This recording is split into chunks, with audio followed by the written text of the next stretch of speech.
Right. Okay, good evening, ladies. My name is Kiana, Country Coordinator for St. Lucia, and we are here tonight with Dr. Yentel Williams, an international trade and intellectual property consultant with extensive experience in all things to do with the topic that we are covering this evening and so much more. Um, She is well versed and has consulted with international organizations across the Caribbean and beyond. She's passionate about driving innovation, supporting creative industries, and promoting fair and sustainable trade. And it goes without saying that she is supportive of the nonprofit sector and what we are trying to accomplish here at Helen's Daughters. So we are so delighted to have her facilitate today's session. And I would like to encourage you to ask all of the burning questions and anything that you need to know. I know that she's more than willing and absolutely able. So let's welcome Dr. Yentil Williams. Thank you so much. I am just very honored and happy to be here with you all today. And I wish I could see you all, to be honest. And I also wish that this could have been in person. It's 5 p.m. here in Kingston, Jamaica. I'm at Mona, the University of the West Indies. I hope our internet connection and everything stays stable for the evening for this discussion. So I'm really pleased to see how many people are online, how many farmers involved in the Helen's Daughters movement. I'm so proud of the movement and the work of our sister Keithlin Carew Afrifa. And I'm really, really happy to be here with you all today. I can't see you, so this changes things a little because I'm a very interactive and I like engagement. So I will try to keep it as engaging as possible. And please do raise your hands and intervene, as I intend for this to be as interactive as possible. Um, I'm Dr. Yentel Williams, as our lovely host Kiana just mentioned. I am a lecturer at the University of the West Indies at the Faculty of Law. We have launched for the first time a graduate course that's open to professionals, anyone interested to learn more about geographical indications on geographical indications in the global market. And we have 5 of our students here online as well. So they are here to learn to see how these trainings actually happen in reality, to maybe be trained themselves, like a train the trainer, and then also to engage with all of you. So again, I really encourage you, please raise your hands, unmute. This is meant to be a discussion as much as a presentation to share the knowledge I have with you all. Just by way of background, I was born in Trinidad and Tobago and grew up in London and lived between London, Paris, Bruges in Belgium, and then Brussels before returning to Bristol in the UK to do my PhD on geographical indication laws in the Caribbean. And while I was growing up, it became baffling for me as I was raised in a Rastafari household in London with my Trinidadian roots and Caribbean grounding. But I increasingly became aware of the idiosyncrasies, the ironies, the complications and tensions with expressions such as Belgian chocolate or Swiss chocolate. As much as I was growing up in Europe and these words were a very common place, I only saw cocoa plants when I returned home to my region in Trinidad. All of that led to the career I've had working on agricultural trade policies between the EU and the African, Caribbean, and Pacific group of states, and ultimately what led me to go and do a PhD on how we can implement this unique area of intellectual property law in the region. It was last December that I gave a training as part of the World Intellectual Property Office Women Entrepreneurs Intellectual Property Symposium. And it's there I met the founder of Helen's Daughters in person for the first time. We'd known each other for many years, um, Keithlin, and Keithlin loved the presentation and then asked me to come and give it to you. So I'm really, really honored again. I might repeat that throughout, but I'm really, really honored to be here with 130 of you online. I know 5 of whom are my students. Because for us, it's so important that the work we're doing does not remain in the ivory towers of academia or just behind textbooks. I have one here. This is our latest publication on intellectual property and cannabis. Um, it's so important to connect with you all, and that's really where the magic happens. That's where the potential of the law is really catalyzed for your benefits as producers, and then our benefit as a region, so that when we see our products in foreign markets exported, even regionally, we understand the uniqueness of the different items we have across our region. Kiana, I'm just going to share my screen so that we can. Absolutely. Are you able or are you Yes, having I am able to do that.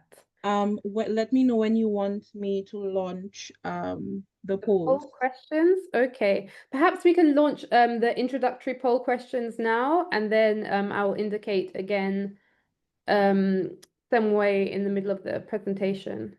No problem. So I'll do that right now. Okay, thank you so much. You're welcome.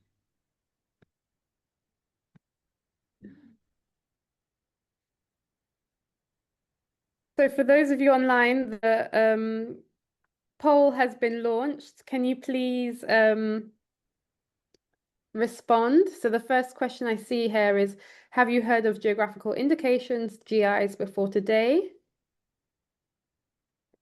The second question is, which of these do you think GIs protect? A, brand names of companies, B, products linked to a specific place or tradition, C, all agricultural products, D, none of the above. And 3, how familiar are you with the process of registering a product under a GI?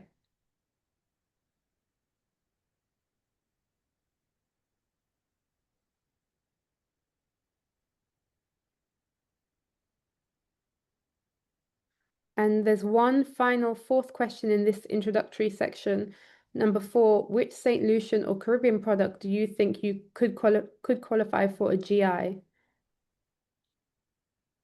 So these are agro-food products that you might be producing. Is there a time limit to doing the poll? No, it's not time, but I will take it down Okay, whenever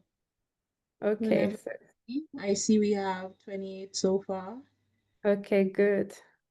and it's mountain, so Okay, very good.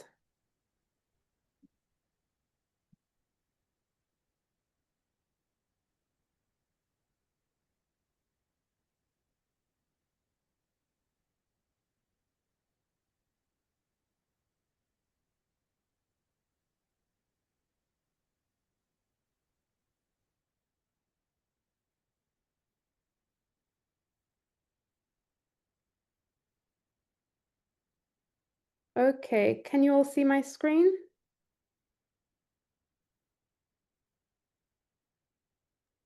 I can. Okay, fantastic. If you can, I'm assuming everyone else can. Yes. Okay, so today I am extending the training I did in December with Keithlin on the intellectual property business roadmap, and we will do a deep dive into geographical indications, as I understand most of you are agro-food producers. If there's anyone who's doing craft here as well, perhaps when we get into the country case studies, you can put your hand up and unmute and let me know which items you're producing. And the same for the agro-food products. I'd really love to know what you are also producing here.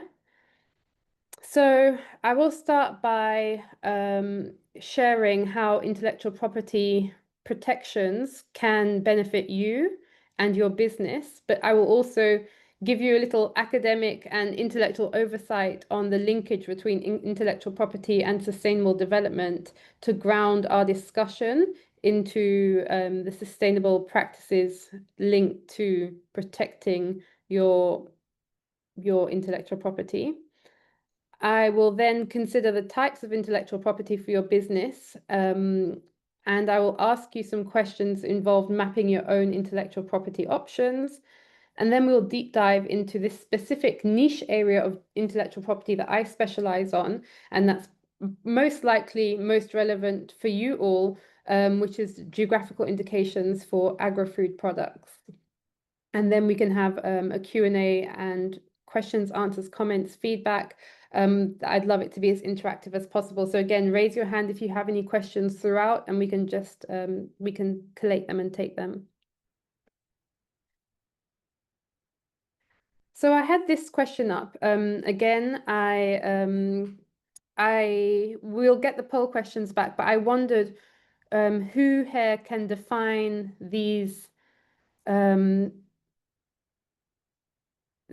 topics of intellectual property. So I have up here trademarks, copyrights, patents, geographical indications, trade secrets, industrial designs. I'm not sure how many of you know all of these. Maybe you know one of them, maybe you know some of them. I would just like to give you a brief overview so that by the end of this session, one of the things is that you can identify which belong to which intellectual property is for what purpose. So in simple terms, trademarks are for branding. So just like we have Helen's daughters here, we can look at Kiana's screen on Zoom. That is a brand that can be trademarked, and therefore it can be trademarked as the word mark and the logo. So that lovely H with the leaf in it, that can all be protected with intellectual property law once registered at the Intellectual Property Office in St. Lucia. And of course, the famous trademarks include big sports brands like Nike, Adidas. Those are trademarks, intellectual property that protects brands. So anything to do with branding, you automatically think trademarks. Copyrights now, copyrights are a different form of intellectual property which protects literary, dramatic, musical, artistic work. So copyrights for books. And I always tell my students, if we ever have to do a joint register and everyone individually signs their name on the register, it's actually a piece of work that we all own copyright to because we have automatic copyright once we have written on a piece of paper. So that copyright is for literary work. It's different from trademarks for brands. Now we have patents. Patents is a specific intellectual property for innovations. So if you have made a piece of machinery, I know there are different mechanized forms of processing different agricultural goods, though the intellectual property related to the machinery would be protected under patents for innovations.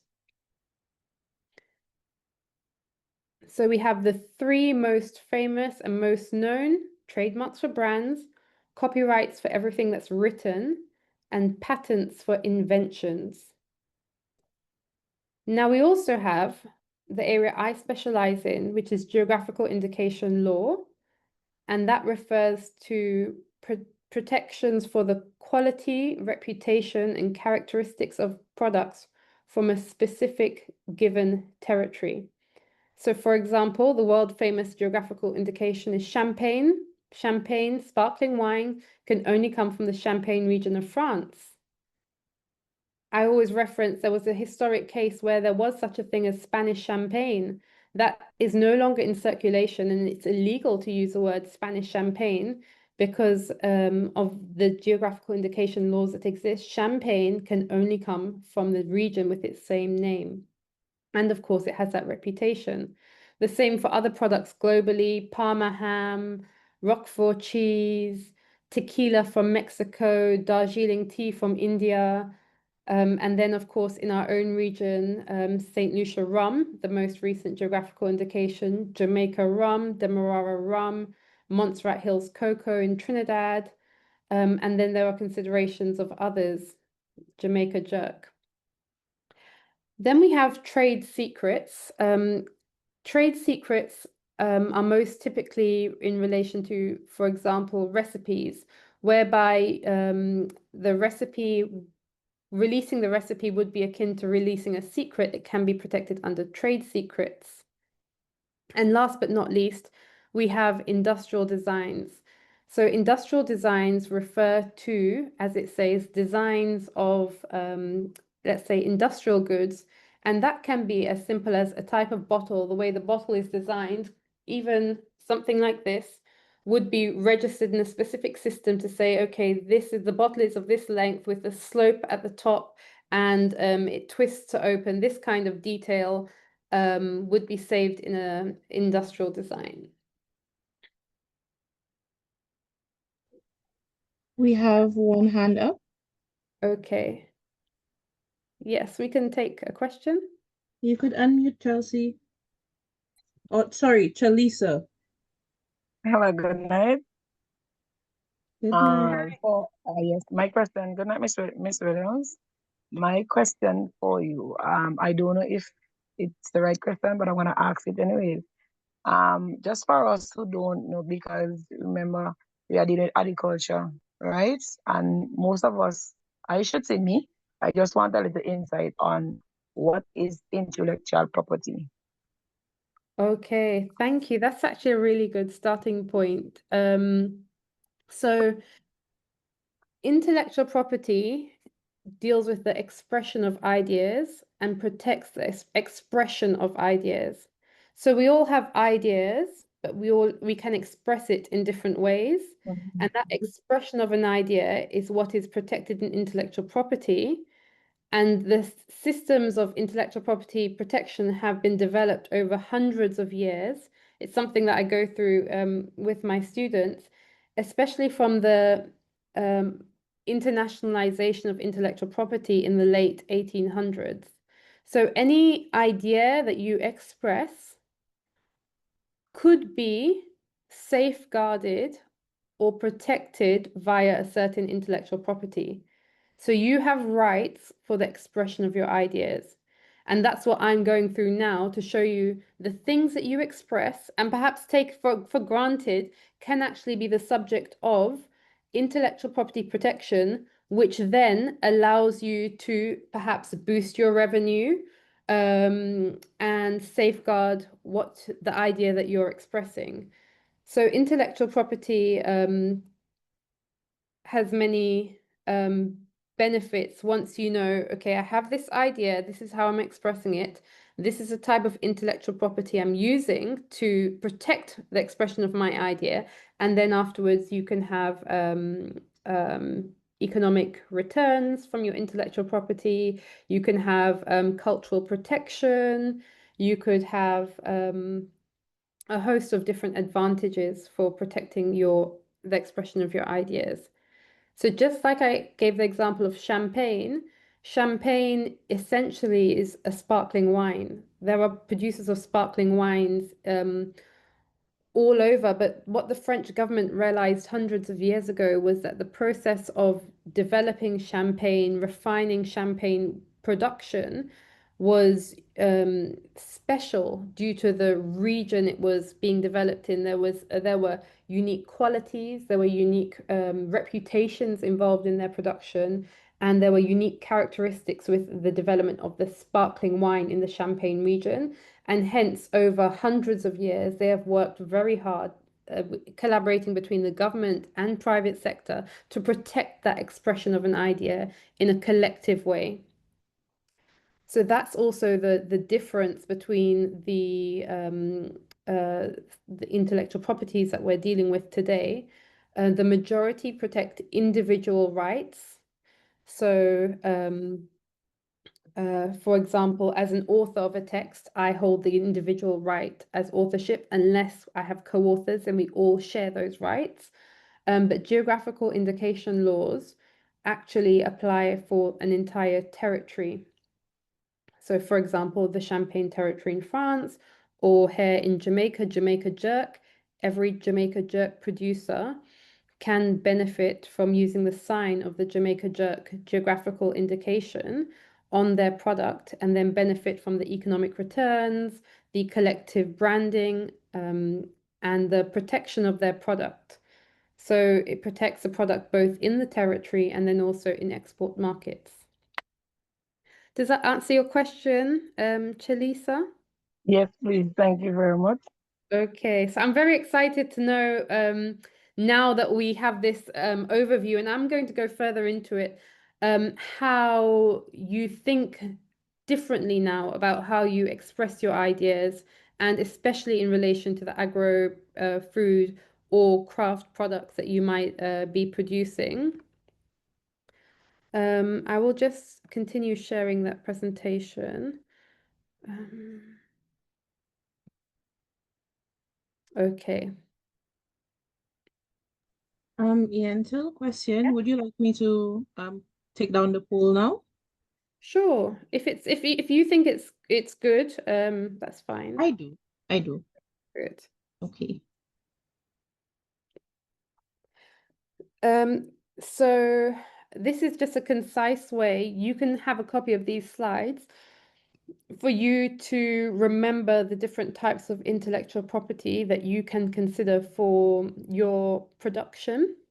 So it goes through everything I previously said: trademarks for brands, copyrights for musical, dramatic, literary, artistic works, patents for inventions, geographical indication for origin products, trade secrets for recipes, industrial designs for shapes. Now, I usually ask you to define these, but I want to show you this example of what I call a successful example of intellectual property usage in general. I'm not sure how many of you are familiar with the Juan Valdez Cafe. It's a coffee shop that was opened up by Colombian coffee farmers in collaboration with the government. So there you have a very effective public-private partnership for the protection of the geographical indication for Colombian coffee. And I really like to use this example because even in that brief introduction that I gave you of what the different intellectual properties are, the different expressions of ideas, if you take a look at this one example, you can start to make the connection between what you're seeing and the intellectual property. So here we see branding with the name of the shop, Juan Valdez Cafe. We know if they have a motto, that motto may be copyrighted. There may be patents for any of the machinery used for coffee if they hold that, or if they have machinery, the machinery they have, regardless of where it comes from, would be patented. The geographical indication refers to the product, the agro product itself, the coffee. They have other products for sale in these cafes, as some of them might be guarded by trade secrets. And again, industrial designs maybe for some of the shapes of some of the products that they sell. So, before I go on, I just want to, I will come back to this example because it's a very powerful one. But if any of you are ever traveling and you travel through Miami Airport, you can stop there at a Juan Valdez Cafe and enjoy this geographical indication protected Colombian coffee. And I'll come back to the importance of that later. Sorry to interrupt. Should I share the poll results? Okay, yes, if you'd like to, let me just stay on the other side as you do that. Okay. So I will stop sharing. Yeah. No, I Okay. think can everybody see it? Can you? Okay, I can see the results. Okay. Yes, so I see here.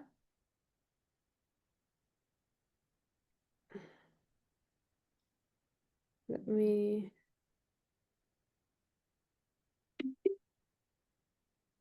see here that 18% of people have heard of GIs, 67% have not, and 15 are not sure. I'd love to know from that 15% who are not sure whether by the end of it it's what you heard of or you think it was something related.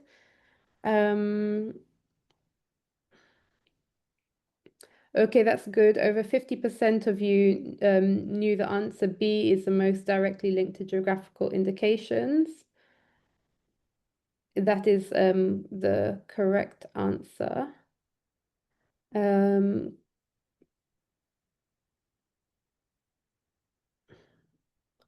Okay, I see this is very important now here with question 3. In terms of registering a product under a GI, the majority are not familiar with this process, and we will cover that as well.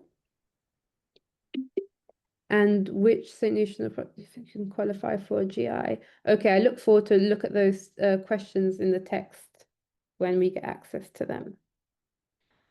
Okay, now continuing with our presentation.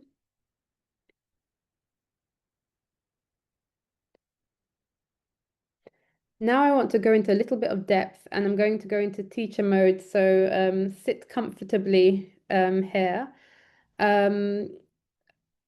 And my students know they've been through this before with me, but actually I've put some new laws on the screen. So here we have the World Trade Organization, trade-related aspects of intellectual property agreement, definition of a geographical indication in this center left part of the screen, and I will read it for you to let you know what the definition is according to the World Trade Organization, of which all our countries here are a member state.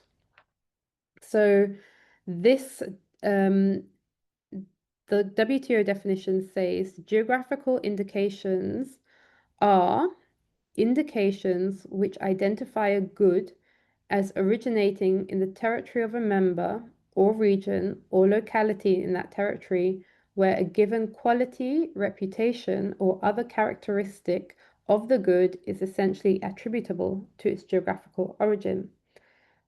So all member states of the World Trade Organization adopted this definition of geographical indication laws.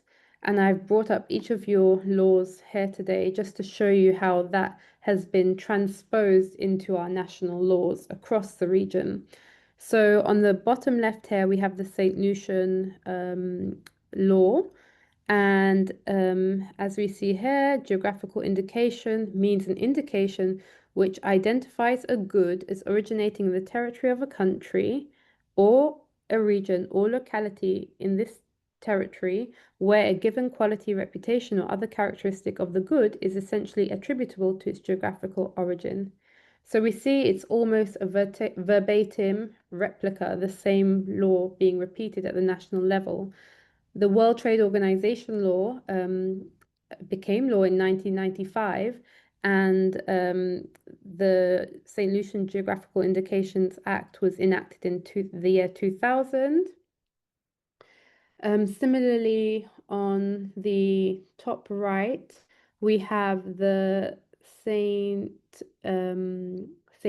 Kitts and Nevis law, and it similarly, as you'll see, copies over that same definition, and that was enacted in 2004. And then we have bottom right hand corner the St. Vincent, this is the St. Kitts law on the bottom right, which was 2007 and revised in 2017. And the one above it, my apologies, was St. Vincent.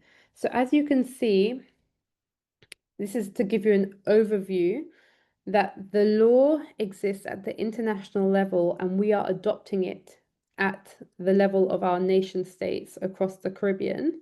Now, the disparity and why we're here at this training today is that the law exists, but we're not necessarily using it for our products. And now I come from a critical school of thought where I interrogate why that is.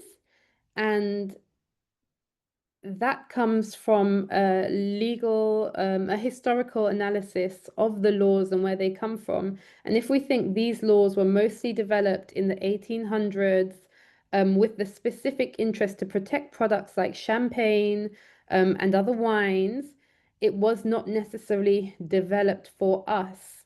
What happened in 1995 when it became international law, we all then had to transpose it into our national laws.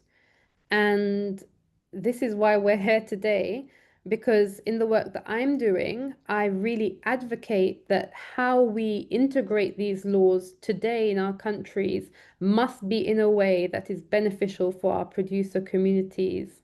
And what I mean by that is that we have to deconstruct the law and any elements of colonialism, extractivism, exploitation that exists with intellectual property laws birthed in the 1800s must be deconstructed. And in fact, we have a challenge in our times is that's to reconstruct the law to serve our sustainable development ends. And the outcome of that should be poverty eradication for our post-colonial societies and for our producers so that we have economic returns, sustainable livelihoods, rural development. We're in a new epoch where these laws need to serve us, and we have the laws so we can use them. So again, all of these nice international aspirations and legal documents and declarations exist. The internationally legally agreed definition on sustainable development comes from this Brundtland Commission report of the 1980s. It says that sustainable development means that humanity has the ability to make development sustainable to ensure that it meets the needs of the present without compromising the ability of future generations to meet their own needs. Technology and social organization can be both managed and improved to make way for a new era of economic growth. Now, I say for any of that to be relevant, again, we need to understand the current context that we're in, be recognizant of the history where we're coming from, and make sure that what we're doing today really benefits us in a sustainable way. And I also like to invoke, where as much as possible, the thinking from our own region. And in this regard, Frantz Fanon has said that every generation must discover its mission, fulfill it, or betray it. And that was his words from 1961. And that's something that really has resonated with me for a while. And I believe that my work on GIs is my little mission to fulfill to fulfill the mission of my generation, which is making sure that these intellectual property laws we have can be harnessed for our good, especially within this region where I'm born. I was also provocatively asked recently, oh, but how will you betray it? And I said, that's a very good question. And I said, well, the elements I have to betray are any elements of extractivism and exploitation that exist within these laws that came from the 1800s that we just transposed into our own law. We must make sure that we betray those elements and not take them forward so that the laws operate in a way that really benefits us. So one of the first examples I want to give is related to the first Caribbean geographical indication registered at the level of the European Union. I'm sure you're all familiar, being in the field of agriculture, with the term Demerara sugar, and that's most linked to the Demerara River, whereby here on the screen you will see a map of what it looked like in the 1700s. There were over 300 sugar plantations along the Demerara River. Fast forward, we're here today, 2025. There's one company on the banks of the Demerara River. That company, Demerara Distillers Limited, registered the geographical indication for Demerara rum, and they were the first to register the rum also within the territory of the European Union. Now, why I bring this historical map and the history to play in the reality of the geographical indication today is, as we said, these intellectual property laws came from another epoch. In that epoch, as we see here around the river, it was one of exploitation, extractivism. Today, we can actually use geographical indication laws to recognize we have products linked to a specific origin that have quality, reputation, and characteristics that can be protected in law that were previously were not. And these are some of the descriptions of the Demerara rum that are protected in law. So it says this is literally part of what is protected as the intellectual property of Demerara rum. It's part of the legal document that is registered at the level of the EU and nationally in Guyana. So it says Demerara rums are celebrated for more than 300 years, as artisanal rum. More than 200 years, including historical supply to the British Royal Navy for the daily ration to sailors. It represents the confluence of heritage, natural factors, and the art and science of distillation by traditional methods, equipment, and human expertise has immeasurably maintained the character and quality of Demerara rums, as well as their reputation. And here again, we see the keywords referenced, the characteristics, the quality, the reputation. It's demonstrated that this isn't one that just started yesterday. It started over 300 years ago, more than 200 years of export. And we can go even so further to say geographical indications also give the possibility, as it says here, to protect heritage and human expertise.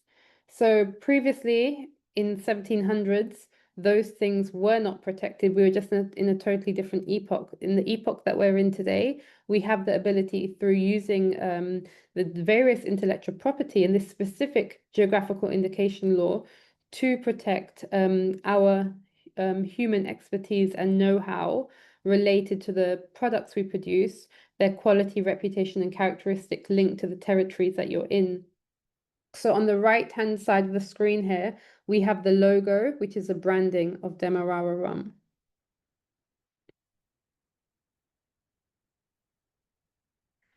In Jamaica, Jamaica rum is protected at the national level with a geographical indication. There is some spirited debate around Jamaica rum at the moment. One of the things that links Jamaican rum to the territory is that is based on the water inputs to the rum. So the water inputs must be limestone filtered water from springs or wells in Jamaica. And Article 2 explains that it says, oops, sorry. How do I go back there? It says the region for the fermentation and distillation of rums entitled to the geographical indication Jamaica rum is limited to the territory of the limestone aquifer water basins as figured in the map in Annex 1. So all of this information connects again the quality, reputation, and characteristic of the product, in this case rum, with the territory of Jamaica, and specifically this element of water.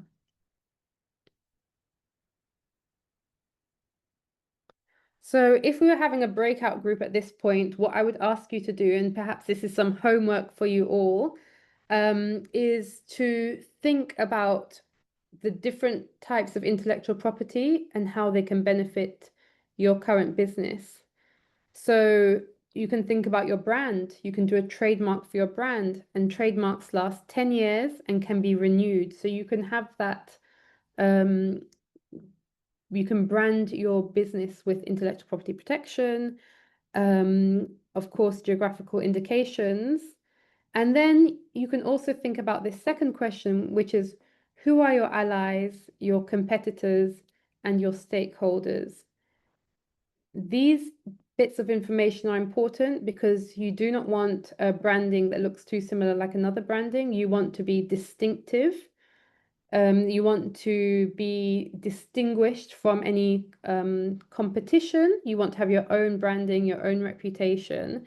But also in terms of stakeholders, are there several of you within the community producing the same thing?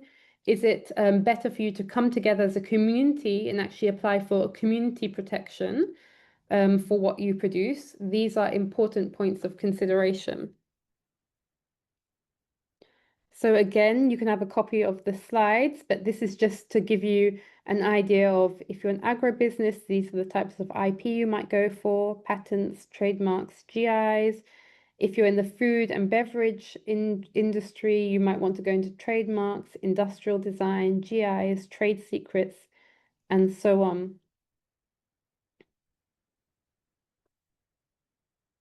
Now, coming back to this case study of Café de Colombia that I love, as I mentioned, if you're next in Miami Airport, go and get a coffee from Café de Colombia from Juan Valdez. That's what I did, and it was on this trip where I was flying out, and my sister, she works on marine protection, she was flying in, and we said, okay, we're going to meet at the Juan Valdez in Miami Airport. So I got my coffee, and I'm so happy to have a geographical indication coffee. I took a picture, tagged them, and posted it on Instagram. Within a minute of posting it, Juan Valdez responded to me and they said, "Thank you for getting a Juan Valdez coffee. Every time that you enjoy one of our coffees, you are supporting our 548,000 Colombian coffee farming families." For me, this is the gold standard. I would love, I'm here in Jamaica in the when I drink a Blue Mountain coffee, I would love to know how many families am I supporting? Or when I try one of your products, how many families am I supporting? And this is why, for me, this example of Juan Valdez Colombian coffee is a great blueprint, a great model, and a great standard that we can all aim to aspire to in terms of using multiple intellectual property to protect our businesses, but also specific geographical indication laws to protect our agro-food produce. And this is something, again, I'd love to know the products that you're all working with as we strive to build this future together. And there are many other very interesting and good case studies. Indian basmati rice, for example, that lobby is very strong. In the US, anytime there is some kind of innovation that draws on basmati rice that doesn't recognize its Indian origins, the Indian government and Indian diaspora really rally and say, you know, you're doing something that's not right and disrespects our heritage and also our laws. Most recently, I'm not sure how many of you saw the Prada India scandal also, whereby Prada had a pair of shoes that were very similar to the Indian geographical indication protected sandals made in one of their regions. So this is just an example of when you protect intellectual property at home, you can also protect it abroad. And of course, Mexico from tequila, another very famous worldwide example, which also provides lessons that we can work from. Okay, I'm not sure if we want to do the second quiz at this stage before I move on to the final part of the presentation. I'll launch it right now. Okay, perfect.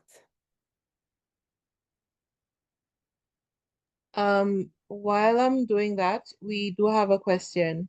Okay. Somebody asked, how about hotel? Well, can you see it? Not on my screen Okay. currently. Let me It's in see. the Q&A, but I could read it out to you. It's fine. Okay. How about Hotel Chocolat in St. Lucia?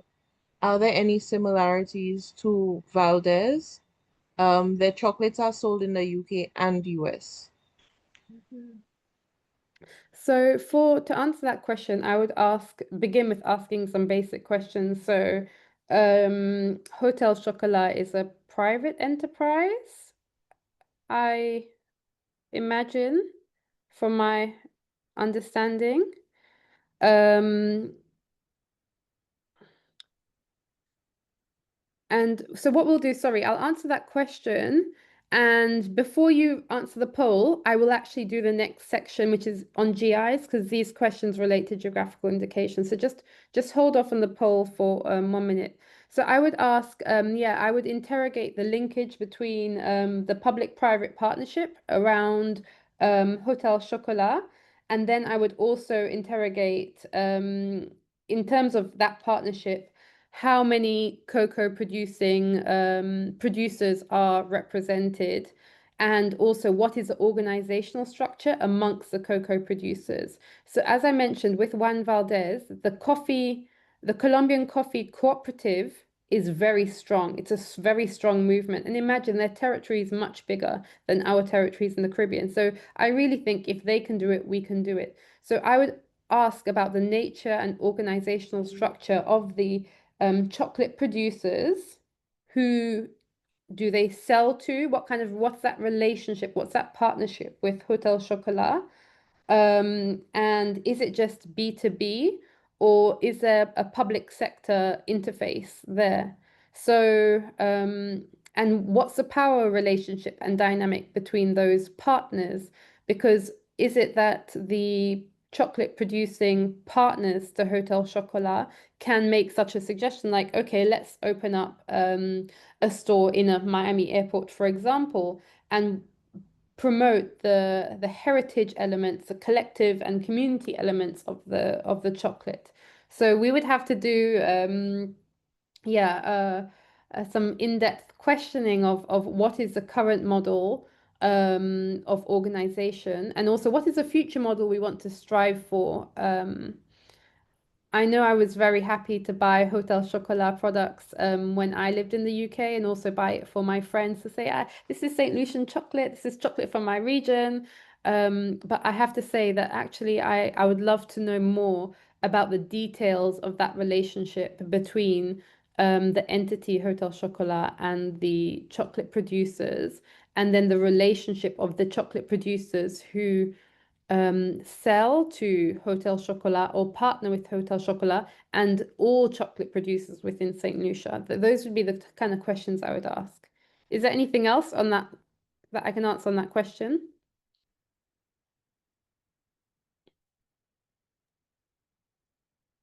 Not that one specifically, but somebody did ask, how much does it cost to GI your idea? Okay, that's a very good question. It changes from country to country. What I can do is I can look it up for your country and get back to you, or show you send through some information on how to do that. So what we can do is, I know I have one of my lovely students online who is Miss Alicia Vidal. She actually manages trademarks and geographical indications at the Jamaica Intellectual Property Office. Perhaps we can unmute Alicia, and Alicia can provide some information about how much it costs at the Jamaican level. Alicia, could you just raise your hand so I could find you? It's Alicia. Right. Alicia, if you're online. Yes, here she is. Thank you, Alicia. Hi, good afternoon, Dr. Williams. Good afternoon, everyone. Okay, so the cost to register a Jamaica GI is $30,000, 30,000 Jamaican dollars. Well, let me not say Jamaica GI. So the cost to register a GI in Jamaica is $30,000. So whether it's from Jamaica, Canada, wherever it is in the world, it's $30,000. And And let's just say, that's equivalent to 200 US. yes, around that. And let us say you'd like to do an inspection of the GI register before doing your filing, then that will be 10,000 Jamaican dollars. Persons tend to do like a search of the register to get an idea as to what is it that we require, what are the specifications that we're looking for, that sort of thing. Then that is $10,000, and with that you get a copy of the specific GI that you have researched. Right? So if you want a copy of the code of practice, $10,000 Jamaican dollars. Thank you so much, Alicia. You're welcome.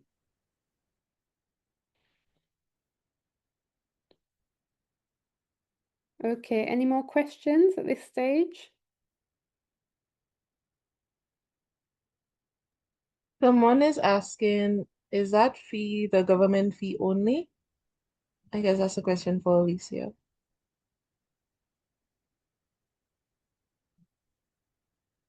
Sorry, could you repeat the question for me, please? Is that fee the government fee only? Like, is it, I'm guessing it's, is that fee, is that all that needs to be paid? Yes, correct. So that's all the fee that needs to be paid to the Jamaica Intellectual Property Office, correct, to the government. Yeah. There might be associated fees like legal fees if you're getting an attorney at law to, do the process for you, or there might be a cost to formalize an association like a producer, because there needs to be a producer group. But in terms of the funds that come to the office, then that will be the amount. $30,000 for application fee, and if you want to do a search of the register, 10,000 Jamaican dollars. Is having a lawyer mandatory to apply for a GI application? Is having a Could you A repeat for me? lawyer. Is having a No, lawyer? Mhm. no, it's not mandatory. Where would the pitons fit into this discussion, or is it only items that can be consumed? Okay, as in the pitons as a geographical area? Or like, for example, there's like, there are other products associated with production in that area? Like maybe there's water, I think I recall. But if it's in, Joycelyn, want to specify? Would you like me to unmute you by chance? If you do, raise your hand and I'll give you permission. yeah. Okay, wonderful. You could unmute yourself.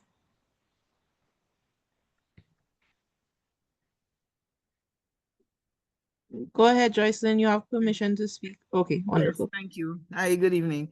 Yeah, I'm just I may not have gotten that part, but I'm asking for St. Lucia, we have the pitons that have been I don't know if they have been trademarked, what it is that how does that fit a geographical location?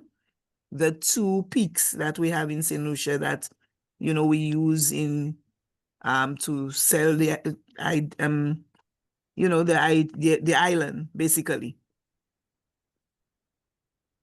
Okay, I think in terms of our discussion, I think that if there is something that has been historically produced in that area, and we can show a linkage between what is produced and its quality, its reputation, its characteristics, then that could be put forward as a potential geographical indication for piton. I'm just making up an example here, but for example, if there was a specific lemongrass grown in the pitons, you can consider a geographical indication for piton lemongrass.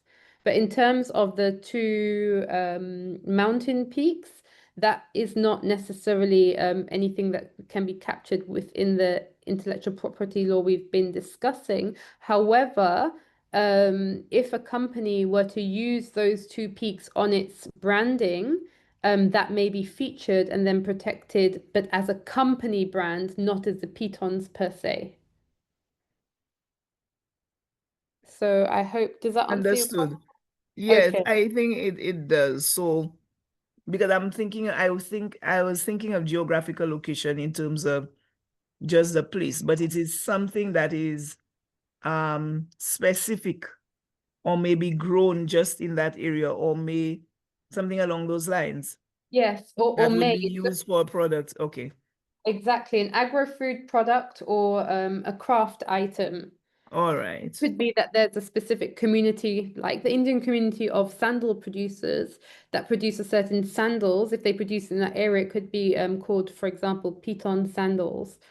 And I can also share the link to that case that I'm referring to with the Indian sandals and Prada because it's a very interesting one. But I have a specific slide coming up about St. Lucia, and there I'll also ask for more details on other items that could be protected in that context. So I also wanted to share just a little bit of background that I had this interest in trade and in agriculture, and then the intellectual property part kind of came later. And I was working on the free trade agreement between CARICOM countries, the Dominican Republic, and the EU. And within the framework of these agreements, the countries exchange lists of possible geographical indications that can be protected. And for me, it's so fascinating to review these lists, and I want to share them with you because although these lists exist, in the region, we have registered very few geographical indications. So in Jamaica, we've registered just two, and one is being debated on right now. So in Jamaica, we just have a registration for Jamaica jerk, protected as a geographical indication, and Jamaica rum. They were legally registered in 2015 and 2016 originally, respectively. Now I'm going to show you the Jamaica list of possible geographical indications. So all of these items on the screen here, there are 64 items, could all be possible Jamaican geographical indications. And some of you online may be producers of some of these items. I'm going to go through a few of them because there's so many. Jamaica red pepper, Jamaica Scotch bonnet pepper, Jamaica pimento, which is allspice.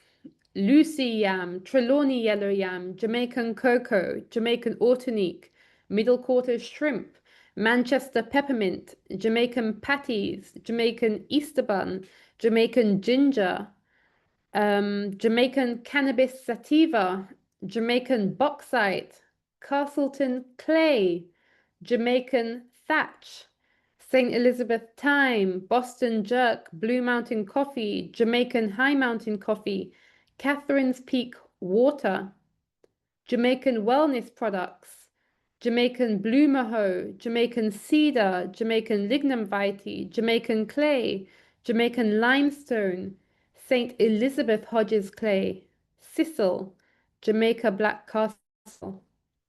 So again, just sharing insights into how powerful this meeting is to share the knowledge with you and knowing that you work directly on some of these products. So now let us move on to the lists that you will be more familiar with. So the list put forward by the government of St. Kitts and Nevis in collaboration with consultation with private sector included these 4 items.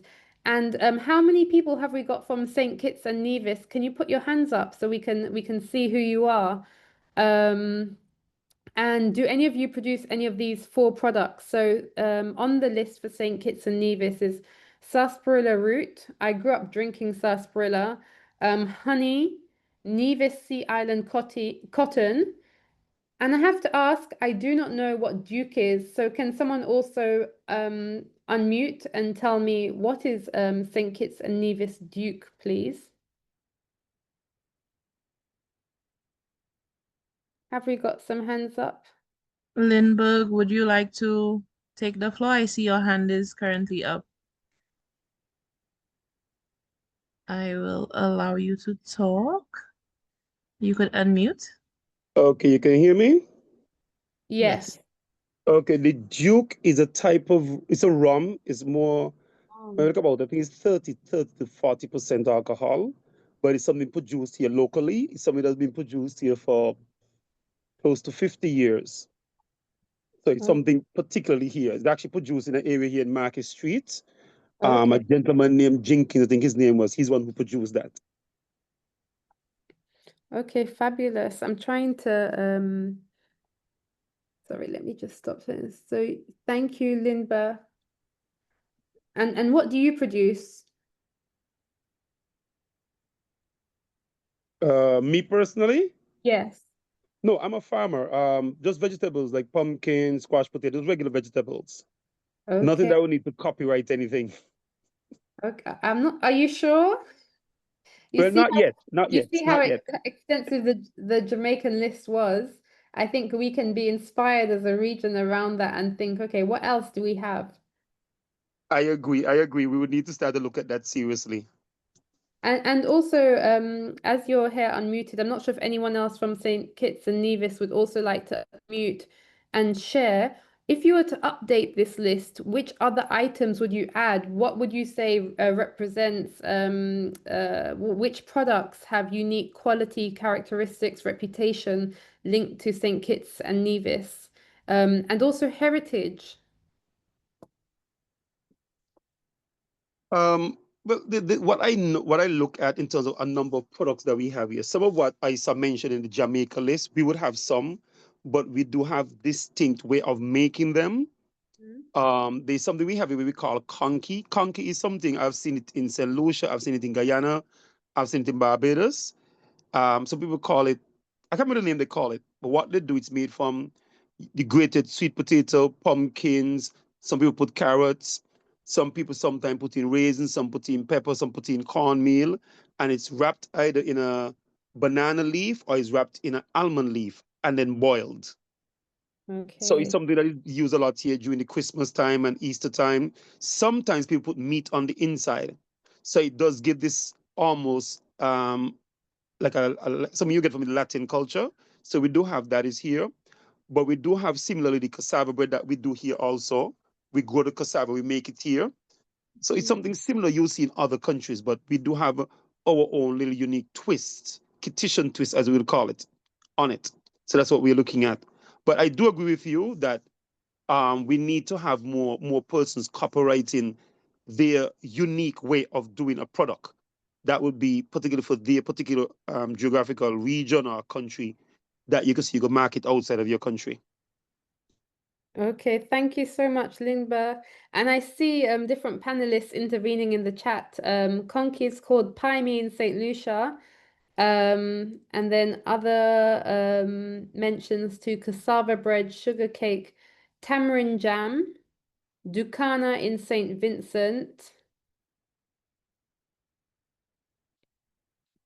And okay, Maureen, I see you mentioned in regards to the Jamaican list, Jamaican ackee was not on there. Well, that's exactly that points to the fact that I or it's a belief of mine that these lists actually need to be updated. They're not new lists. They were produced maybe 8 to 10 years ago.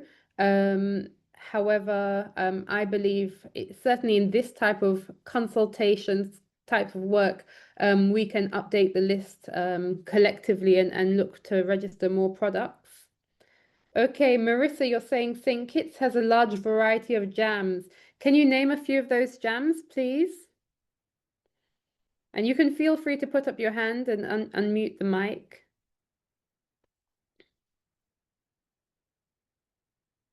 And Verna Grant is on the screen as well.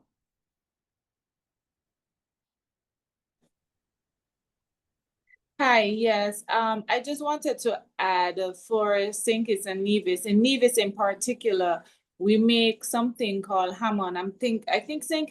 Kittitians do as well, but in Nevis, I could only speak for Nevis for sure. We make something called hamon, or sometimes the older folks used to call it moonshine.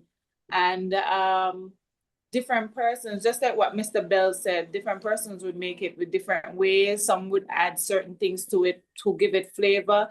For example, one young man, he started a brand here called Formula, and it's basically the same Hammond. He updated it by adding marijuana, and from that he started playing with flavors. So he would have this. He has apple, sorrel, because during Christmas time we have a lot of sorrel. We make sorrel drink and stuff. Different people make them differently, and he has another flavor as well. And there was something else that I wanted to add, but it's evading me at the moment. Oh, and honey as well. Okay. And what do you produce, Verna? Nothing at the moment. I am just coming into farming, so I'm here getting as much literature as possible. Okay, fabulous. And Limba, do you put your hand back up? Oh, yes, I did. It's just to piggyback a bit on what she just said. We just recently had our agricultural week here. We had our agricultural open day just maybe about a week and a half back. And the same Hammond that she spoke about it's a rum that we produce here. And there's a guy right now, he's a business, actually registered a business, and he has up to, I think it's 13 or 14 different flavors of this Hammond. Varies from most of the fruits that are produced in St. Kitts, gooseberry, you have some golden apple, you have some mango, guava, you have with like a sugar cane flavor, you have a kind of coffee flavor to it. So there's quite a few variety. And he has registered the company. So I think this is something that we can market as our own local brand. What he has done, I think it's about 40% alcohol it is. And I had a taste of it. It's a nice drink. It's a nice alcoholic beverage. And it's something you could look at that I think he could channel now into our tourism industry, because we do have a lot of rum punch and so on that we make here. So it is that is something that is uniquely here within St. Kitts and Nevis. We always wonder, we always question who has the best Hammond between St. Kitts and Nevis. I'm going to leave that debate up. See that there are divisions online. I don't want to start that kind of argument right I now, want but to say Nevis does. okay, you see, that's what I mean. So I And won't say. also, we have a rum up here. It is I think it's registered Clifton Estate rum. Sorry for my toddler in the background. Clifton Estate rum. There are other persons, not to say we are alcoholics here in the Federation, but we do make use of our local produce to make these things. And there's another rum, I think it may be registered as well, because people actually come here just for it, which is the Killaby, Sunshine's Killaby. That is a signature drink. So if you ever come to Nevis, make sure you visit the beach and ask for, just tell anybody you want Killaby. Okay, thank you. Yeah, I have to say, I didn't know about Killer Bee before, and I try to be knowledgeable about our rums in the region, but I obviously need a trip to St. Kitts and Nevis to discover this rich rum producing traditions you have. And I had a question in this regard as well. So with Duke, with Hammond, are these geographical locations within the territory of St. Kitts and Nevis, or is this the name that's used that most people know? It's just the name that most people have. The Duke, the gentleman who started it, Mr. Brooks was his name, originally here from Market Street, that is in the capital city. He had his own distillery and everything set up. I actually have a bottle of it, my own personal. I have one here right now because I knew the family who made it, and they have carried on the legacy. So it's just a name. The Hammond, I really don't know who came up with the name with Hammond. It's been around since I was a child, and I don't know if you come from a particular area, so we might have to ask my counterpart in Nevis, but it's just the name that I've heard. Okay, fabulous. Thank you. And I see, Melissa, you've also come online. You wanted to add to this conversation? Hello, good night. Good night. You're hearing me? Hello? Yeah. All right, so good night. Recently, okay, what I have realized is that my daughter recently brought out like three drinks.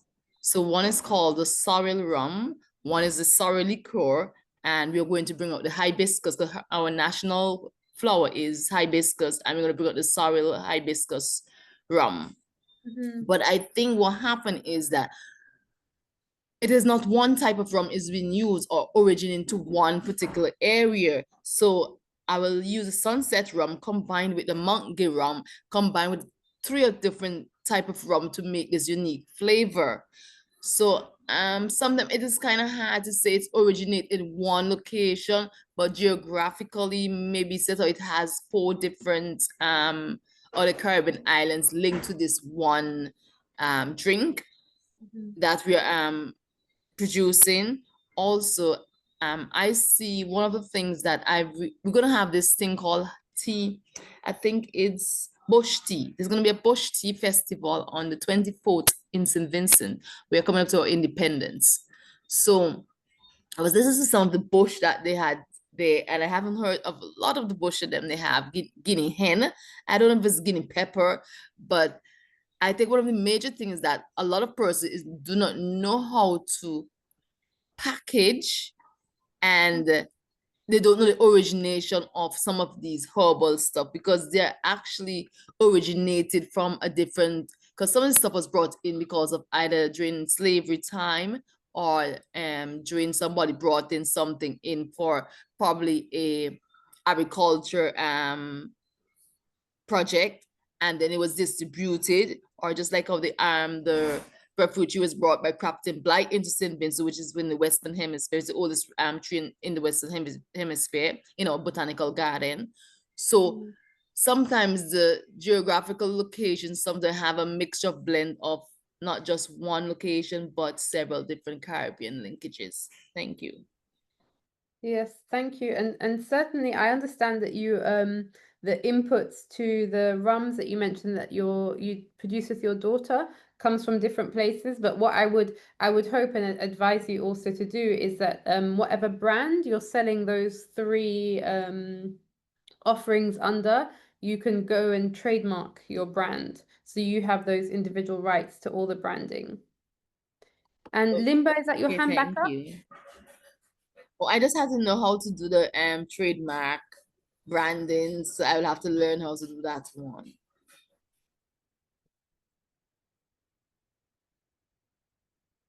Okay, I will continue sharing my slide so we can go to the next. Would you like me to share the second poll?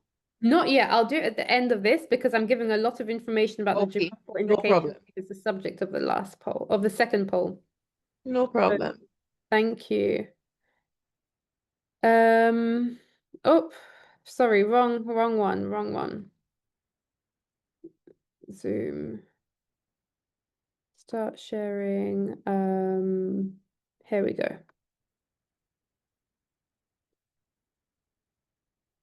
So, okay, we've gone through. I didn't hear, perhaps if there's any producers of sarsaparilla root, honey, Nevis sea cotton, you can also unmute and let us know about that. And so if there's anyone, just put up your hand, and as we move on, we can just bring that in as we move on to the next section. So in terms of St. Lucia now, the products that were on that list that was shared with the EU include, and there was question of this before, Piton, and I knew I saw it somewhere. Piton water, sorry, this should be separated. Piton water is 1. Sea moss is 2. St. Lucia rum, 3. Piton bear, I saw that in the comments. So well done, whoever said Piton Bear. You know your GI products. 4, St. Lucia Handicraft. Maybe the people from St. Lucia, again, put up your hand, unmute. You can tell me, what does that refer to in general? Because for me, that's a very general thing. Can you please tell me more? What are the specific quality, reputation, characteristics of St. Lucian Handicraft? And then 5, the cocoa products. And I know we talked about Hotel Chocolat, and maybe if anyone knows and can respond to that question I asked, is do you have like a St. Lucian Cocoa Producers Association? And just to say, I was very lucky recently to receive, again, from my lovely sister, who we're all both traveling a lot. She was recently in St. Lucia, and she brought me back these lovely gifts. So up here on the right is some sulfur soap, then some 70% St. Lucian chocolate, some St. Lucian rum, and then some cocoa spice nuts there. So those are some gifts I recently got from St. Lucia. And can we now, if you're from St. Lucia, if you can put up your hands and share what you do on any of these products. Hi. Hi, Teresa. I see your. Okay. The handicraft would be materials that were made from trees and stuff like that. Now we have the broom, Uh-huh. we have baskets, we have mats, we have the chairs. We have some chairs made out of the materials from the trees and wood. We also have crafts made out of wood and with the St. Lucia logo on it, things like that. Okay, thank you. And Teresa, what do you produce? Well, I have a lot of mango trees, breadfruit trees, golden apple trees, cherry trees. So it's really fruits and very really fruits I have. Okay, thank you so much. And I'm new on this thing, so I'm learning. Okay, great, and welcome. We're all learning from each other. Yeah. And who else from St. Lucia is online and can share? Did you know these products before? Are there other products that you think should be on this list? Come on, ladies, don't be shy. Just raise your hand and I'll unmute you. I'll unmute you.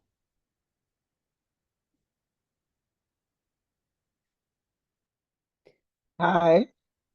Hi, Teresa. Yes, I see. Well, there's a lot of products. I know that we make guava cheese, guava jam. There are other things that I didn't see on the list because I know there are people that making companies that making the jams, the guava cheese, the tamarind balls, you name it. But I didn't see a lot of the our products here. You have the hot sauce. We have hot sauce. Baron's hot sauce, Viking things from Viking, So I haven't seen a lot of. There are many more things, but they're not on that list. This original list, yeah. Teresa, I Yeah. wanted to ask you, with the brooms, basket, mats, and chairs, what's the type of wood that's used? Right now I don't remember the name of the material. Okay. It's like I'm not too sure. Like the mats, there's a particular tree I think they use. Not even the pathway name not coming to my mind at this moment in time, but I know it's I'm not too sure whether they have other solutions on board, so I think they would have those who know can give more feedback. Okay, if anyone else knows and wants to add, because remember when we looked at the Jamaican list, we saw Jamaican thatch, sisal, hemp, cedar, blue maho, and others. So I would just want to know, like, okay, how much more depth or detail can we get to understand? And we have all that. We have we have the wood too. We have the mahogany, the cedar. We have those things too. Okay, thank you. Okay, I see Loan or Loan. Hi. Hi. Okay, concerning what Teresa was saying a while ago, what they use to make the mats is the cuscus grass, which they call voltive in Creole, our native language. And also, yeah, they use the latanier to make the broom, and also they make wine out of it, the latanier.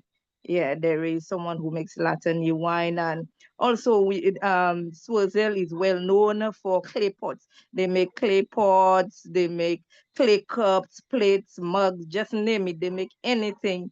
There's a particular, they make anything out of clay. Okay. And what did you say? Yeah. What type of clay, or where's it from? It's Swaziland. Swaziland is the area well known for that. Only Swaziland, only place in St. Lucia where they make these things, because that's the only place where you get that type of mud to make the clay pots. Okay, and as we saw with the Jamaican list, It's a traditional thing for that great. community. Yeah. Thank you, thank you. And as we saw with the Jamaican list, clay was on there, so that could definitely be added. Yeah, and also she mentioned the blue maho, the cedar, and we also have poetry. The carpenters make furnitures out of it, cupboards and stuff like that. It's very long lasting. And the high-end hotel, that's what they use to make the furnitures. Yeah, it's more expensive. People who grow these trees, especially as a windbreaker on their farm, or to prevent soil erosion, and maybe 20, 30 years down the line, they cut it for wood to make furnitures. Thank you for sharing. And what do you produce?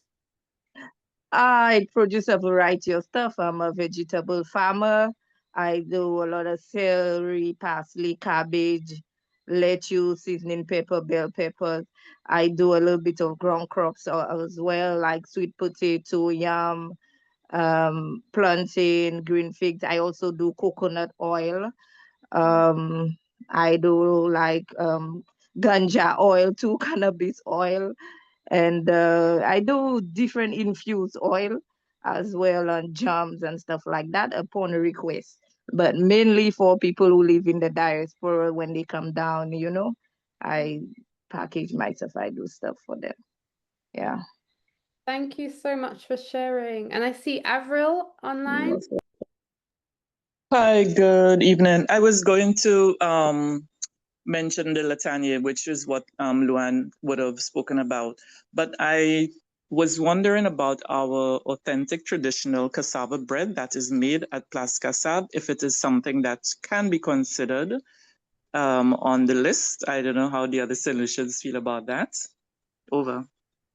Okay, thank you for sharing. And I always say, why not? You have to look into something before you can say, okay, this can work or can't work. So I would say, why not consider it? And certainly, there are other cassava products on the broader CARICOM list. Wendy, I see your hand up. Hi, good evening. Just making sure, are you hearing me? Yes. Okay, so one of the other things, aside from the products that you have on the list, one of the other things I have noticed that is becoming a big thing in St. Lucia in terms of products are beauty, I would say beauty products.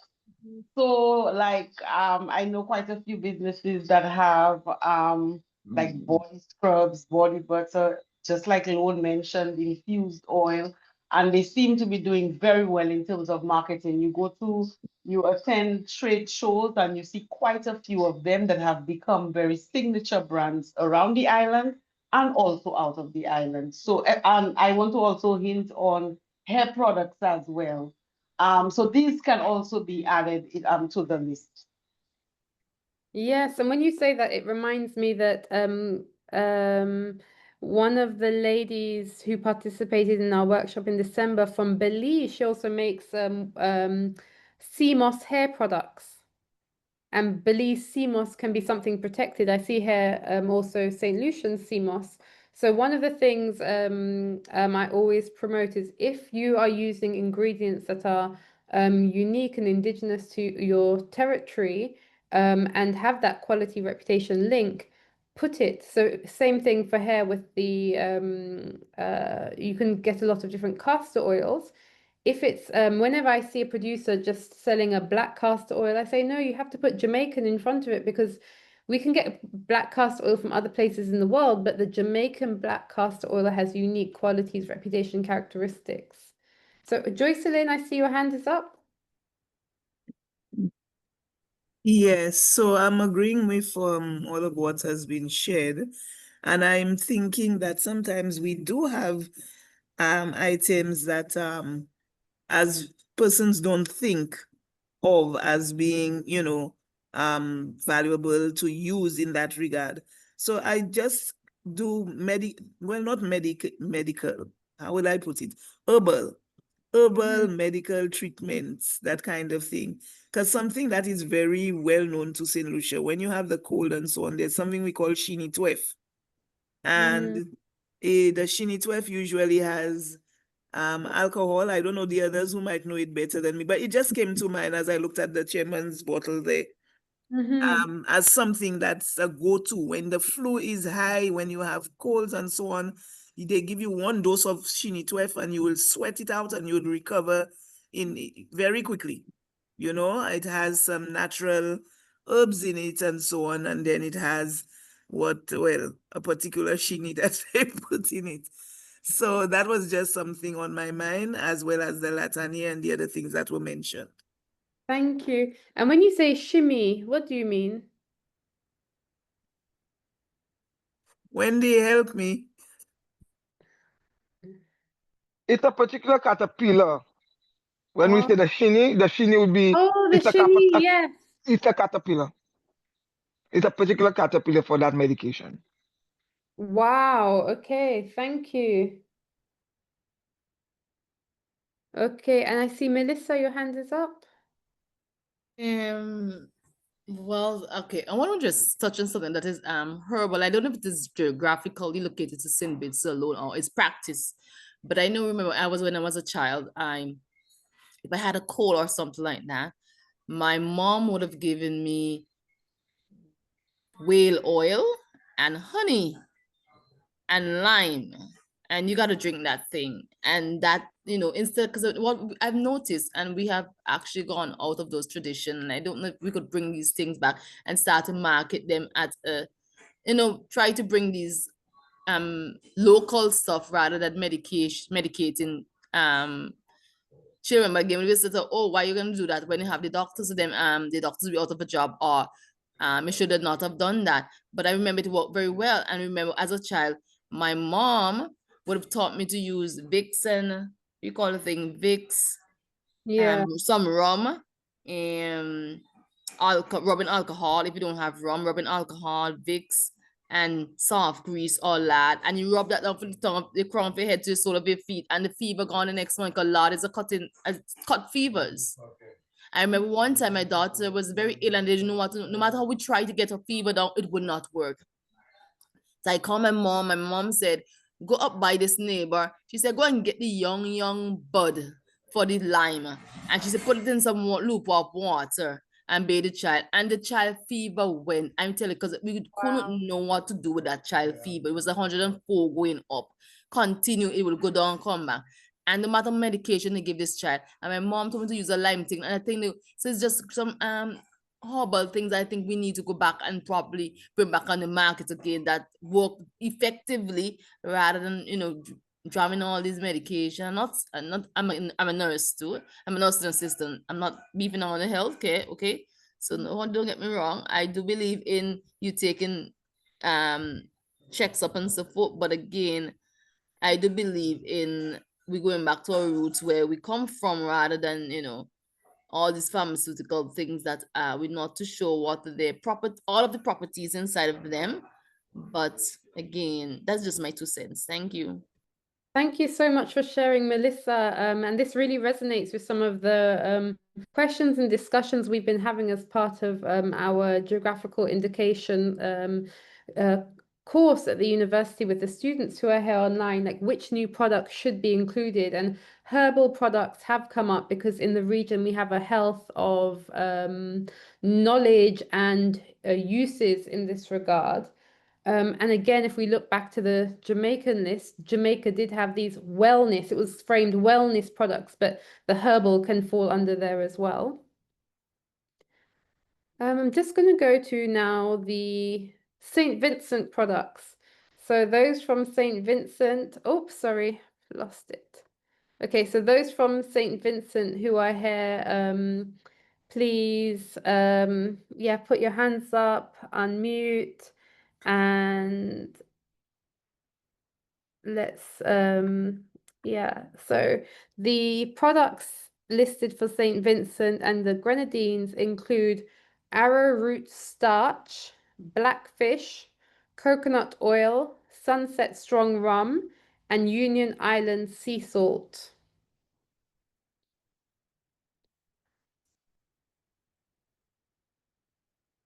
Okay, let me just see. How can I see all of you at the same time and the PowerPoint?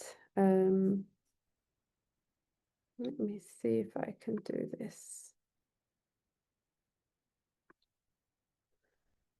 So do any of you make those products? You're familiar with it? You think that it should be expanded to include other products from St. Vincent and the Grenadines? Feel free to put your hands up and sorry, and unmute. Okay, I know I'm from St. Vincent and Grenadines, so I'm familiar with some of these products that I hear. So the arrowroot, for babies, they make arrowroot porridge. I know they use this thing called, I think the modongo. The modongo bakes is a very very of our culture. So it's called modongo bakes. We use the arrowroot starch and then use some other stuff to bind it together, and it comes out into a bake sourdough. It's like a fry bakes. I think some people bake it while some people fry it. It's just a way of probably you producing it. It's a long, it's kind of such a tedious, I wouldn't say tedious, because I think after a while you get a hang of it, you'll know how to do it. So I recently saw the packaging it inside of one of the supermarket, but I don't want the package. I want to do everything from hand. There's also something called cassava bam bam. So it's like a flat bakes that you could put like if you want to do like pumpkin puree or stuff like that, you could put stuff into it. You could put meat and stuff. Even if you at a traditional, I remember I went to a wedding and it was a Garifuna. The lady was married to a Garifuna descendant, and what he did, they did a cultural wedding on the beach, and they had a lot of these cultural food on display, and they do it have done the stuff more in a, for instance, one of the stuff they had boiled stuff in a creative pot. Thank you. They created a fire in the ground. Sorry, I have a dementia person in the house, so sorry for the language. Yes, I have a. They put the pots into the ground, put stones and heat it, and they cover it and cook it on a low heat for hour and something. And we tell you, when that food came out, it was so good. I mean, you could not have tasted anything. And there's a cassava bam bam. There is for the sea salt. I think St. Vincent, I'm being very honest, we can package it way much better. It's not been packaged properly, I believe, in my thing. And just like I buy the Himalaya salt or I buy these other salt from these other places well packaged, I do not think our sea salt can be done well in our packaging state. I think it's just somebody to do the investment, and the investment, it takes money to do these things. It is not easily to just take these stuff and just produce them, and all these things. It's very expensive. Yes, and Melissa, I thought of that exact point when I was looking for a picture with the St. Vincent and Grenadines Union Island sea salt. And as you see, I found this one here, which just says island sea salt. It tells me nothing about the geographical origin. It tells me nothing about the quality or reputation or characteristics of the product. So as you rightly said, investments do also need to be made in also the branding aspects to communicate to consumers the uniqueness of the product. And I think Selena has the hand up. Yes, please. Good night. I'm from the Grenadine Island of Bequia. Okay. The blackfish, actually, there's a young lady in Barley that is making blackfish capsule. We can also produce breadfruit based like the flour, the chips, and we also produce sea moss. I'm from the island. I think there's not enough whale that is being caught now so that the people on the island or somebody could go into the whale oil capsule, just like how you have the cod liver oil capsule, because the whale oil, we used it a lot back in the day and it's still being used today, up to today, especially for like coals. We normally use it with lime and honey. The oil is being heated and the honey and the lime is being placed in it while it's warm and then consume, and that helps to rake the coal off the stomach. We have gone from the traditional way of using the whale oil for lamp oil, but there's not enough whales being caught now to continue that tradition. But I know we can also, with the chocolate, St. Vincent really do not have no GI. Nothing at all. We have trademarks, but nothing has GI. But the coconut oil, it's mainly done with the indigenous people in Sandy Bay. They are famous for that, and the arroot and the modongo. There's some people now starting to do mango pepper. There's a young lady I know that is doing mango pepper. She has now started her own brand, but I cannot remember her brand. It's being seen in the supermarkets here in St. Vincent and the Grenadines. There is a few other people that is doing pumpkin flour, dashing flour, banana flour, sweet potato flour. And they're also starting to make products. There's a young lady, she teaches agriculture science, Edwards. I think she sometimes facilitates with Helen's daughter. She partners with Helen's daughter.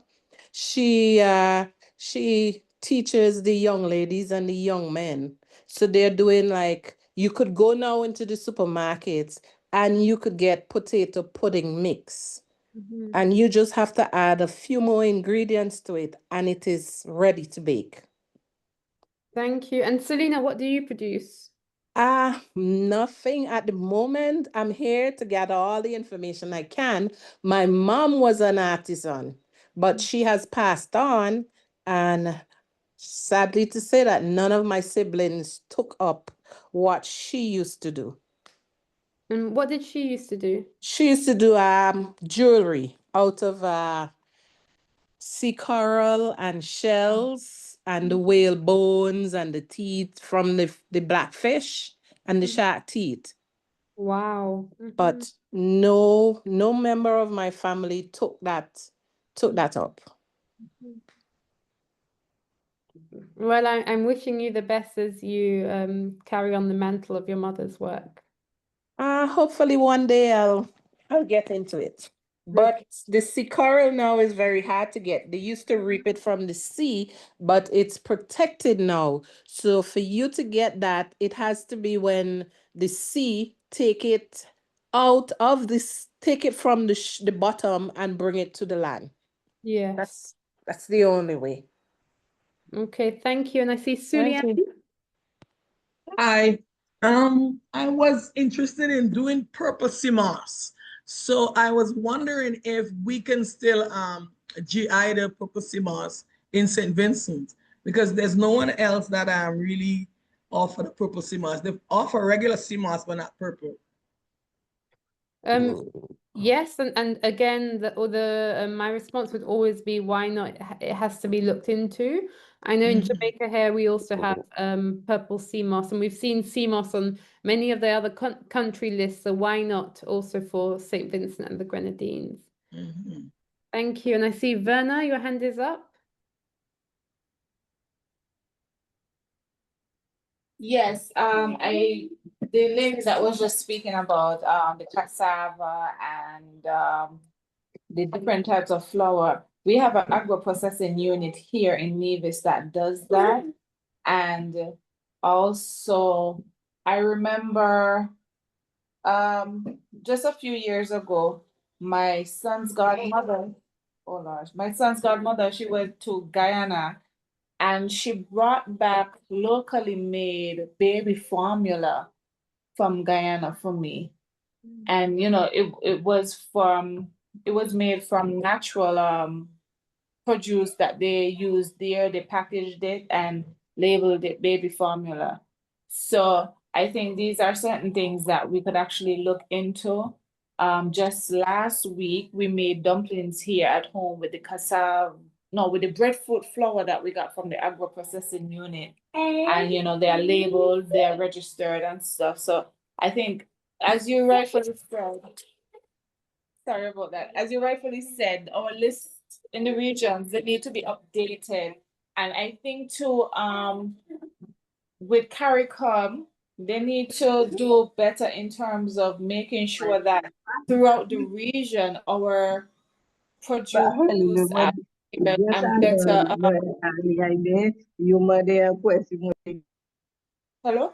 Yes, go ahead. Oh, sorry. I was saying that throughout the region, CARICOM needs to do better in making sure that, our products from St. Kitts could get all the way to Jamaica or down to Grenada, and those from Trinidad could get up easier without the high taxes and stuff like that. So something needs to be done, especially once they're registered and taxes are being paid for these licensed businesses. I think something really should be looked into and done about our products.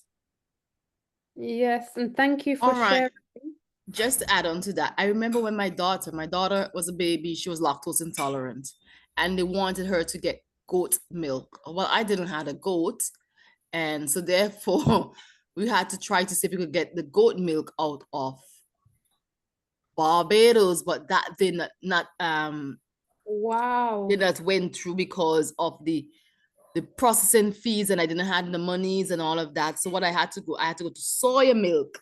It's only until my daughter was at probably 5 or 6, because she used to get really bad breaks out when she could wonder why the child is getting sick. And every time we did it, we found out that she was lactose intolerant. So they wanted her to get goat milk, but I didn't have any goats. And I didn't realize my family had cow, but we could have used the cow milk. We wanted the goat milk, which was more of, I think they said it is more better for babies. And then I think Barbados does the dry powder. And recently on the market, I've seen they brought out the goat milk in the tin, but I don't really believe it's goat milk in the tin they really want, because I don't know how natural that would be, because it's much of a liquid state and already have preservation inside of it to keep it at that state. But I do believe that these things need investment. Persons also need to show their interest and share their ideas, but also not just share ideas, because I'm telling you, it is hard as an entrepreneur or a young person to develop anything without failing, because when you go, you try, you fail once. Sometimes you go, you try, you not make any money, or something you do this, I may not work out. And I'm telling you, my daughter's trying to get her products on the market, and it is not just like a one-time off. It is a process. She got to make the drinks a couple of times. She got to test it with other flavors. She got to do marketing, but she had to do her graphic design. You have to do your laboring. So it is at this type consume it. It's not just that easy. Thank you, Melissa. Melissa, remind me, where are you based? St. Vincent and the Grenadines. Okay, so if there's anyone doing goat milk in St. Vincent and the Grenadines, you have to reach out to Melissa. Melissa, thank you for the mention of the dry goat milk. I've never heard of it. So yes, thank you, Kia, for putting up the poll. I know we're coming to the end of our time, but can we do the poll 2 before? I think this is poll 3 that's up. This one is actually a HD poll. So okay, sorry. No, that's fine, that's fine. So I will, once that one gets bulk of the responses, I'm going to put up poll 2, and then we can put What 3. did you like most? Thank you. Okay, so yeah, you can please go ahead and do the poll. I know we're coming to towards the end of the session. It's been nice and interactive, especially in the second half. Well, nobody is chasing you. I mean, I'm not saying stay another hour, but I'm just saying it's not like it's going to time out at 8. Okay. And it seems like the ladies are really enjoying the session, so I don't want to rob them of that. Okay. So let's just, I mean, we'll make an effort to finish timely because I know other people, you guys have commitments and stuff to go on to, but let's do what we need to do. Okay, great. Yes, I have two more slides, and then on my side, the formal part is finished. So for those who need to leave at the agreed time, you can. And for those who may want to stay a bit extra, I can stay a bit extra along with my students. And then I'd also like to ask my students if they have any particular questions for you as producers of potential geographical indications.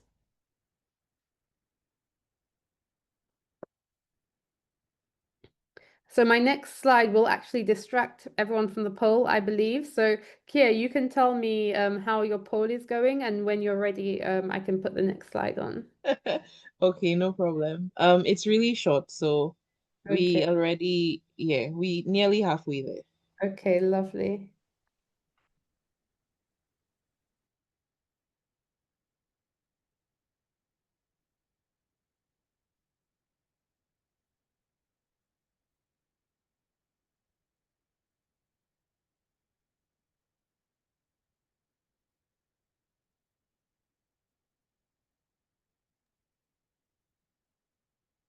And I see we have 155 participants now, so that's great that we have so many online and interested in this question of intellectual property and business, and specifically geographical indication laws.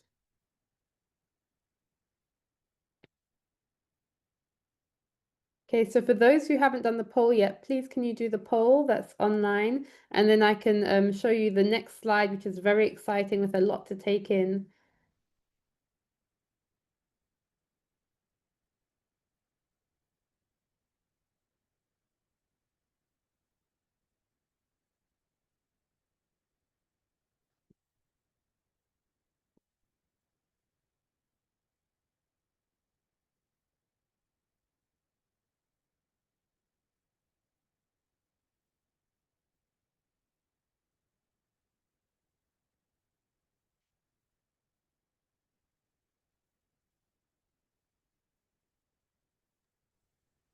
I'll leave it up for just about a minute, and then we could move on Okay. because it's So they completing it fairly quickly.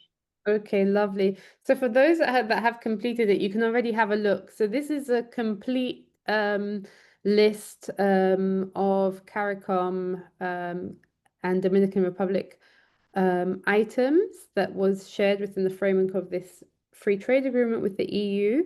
So you can see some of the items here. So Antigua and Barbuda also have a cotton.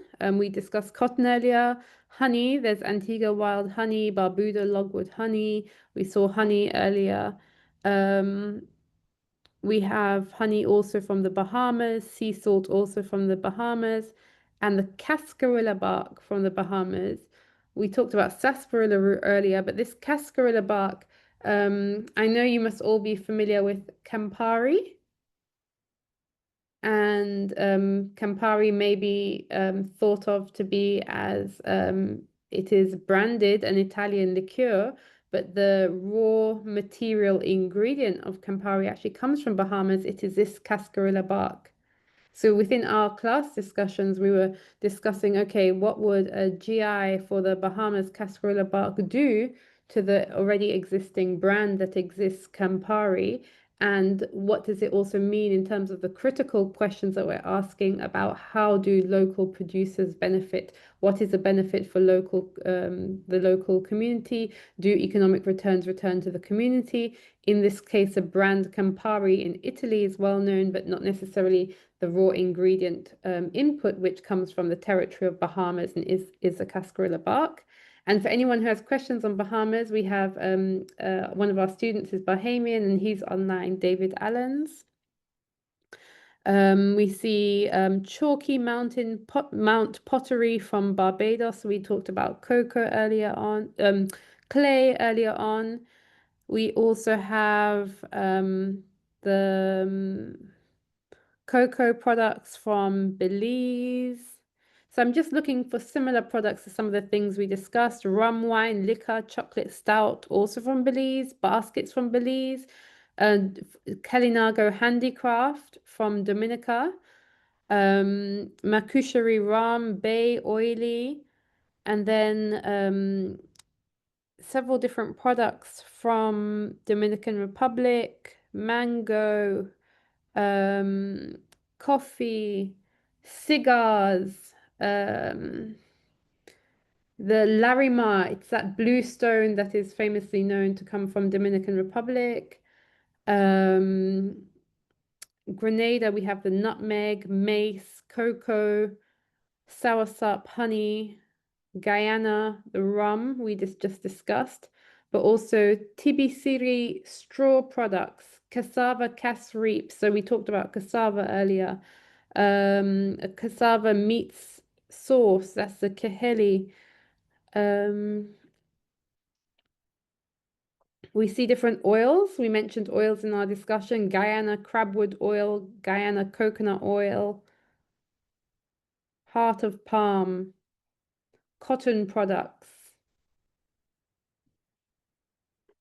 So this is just to show you and give you an overview here of the richness of typical authentic heritage origin products, which could be protected with this geographical indication law that protects the quality, reputation, and characteristics of a product linked to a certain region and the producer group that applies for that protection. So Haiti has coffee, rum, mangoes. We've been through St. Kitts, St. Lucia, St. Nevis.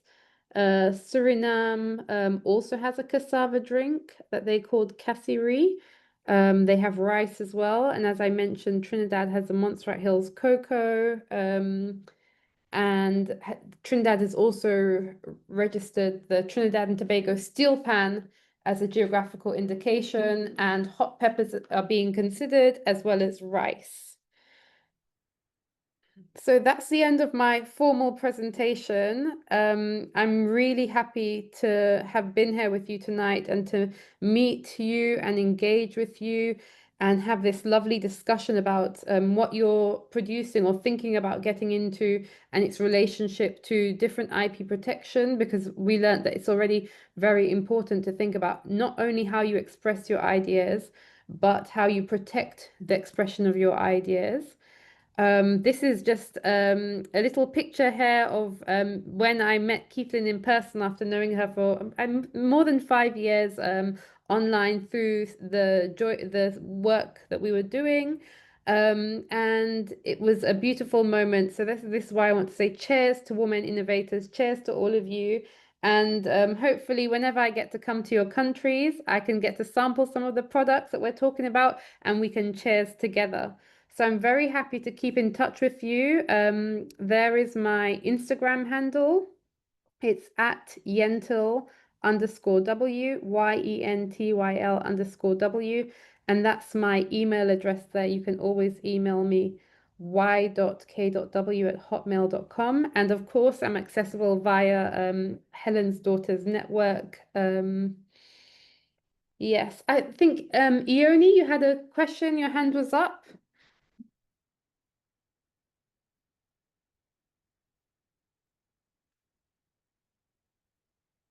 Well, I see the poll has gone up. So if you can answer this second poll, and then we can open up for questions and answers. So if anyone else has further questions, I'm happy to stay on the line. And also for my students, we can all engage.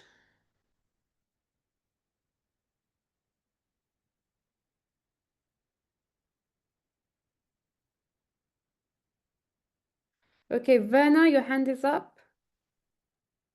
Hi, yes. Looking at the list again, I'm surprised to see Bahamian doesn't have conchs on there.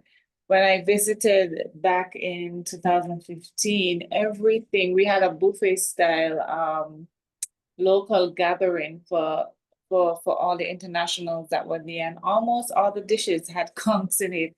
So I'm surprised to see that they don't have Bahamian conch on their list. And also, I remember now what I wanted to say. Little Nevis, 36 square miles, we have over 40 varieties of mango. We actually have this festival dubbed Mango Fest that happens in July. So maybe when you're visiting, put that on your list so that you could plan when to visit. You could visit either during Mango Festival or during Culturama, which is also in the ending of July. Mango Fest is more in the beginning. And you come down for Culturama, that is our local festival, ending of July, and then you will get to a taste of all that is there to offer when it comes to artisans, those that are registered, those that can be registered, and a real feel of what the island has to offer. Thank you so much for sharing. And I can imagine that must be such a treat to sample 40 different varieties of mango. It really is. People actually know it's beginning to become a real thing where people come in for it. I know the government puts a lot behind of it in terms of hiring or partnering with influencers, online influencers, to make sure, because it's actually a brand. Nevis Mango Festival is actually a brand. You can look it up and find it and find pictures, videos, everything. They've branded it. So that's as far as intellect goes and copyrights and stuff. It has its own logo, it has its own merch and things like that.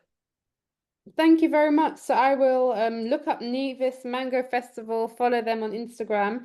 And I'm also glad that you brought up varieties of mangoes. So it's something that I didn't include in our list of intellectual property, but there is another type of intellectual property that specifically relates to plant varieties.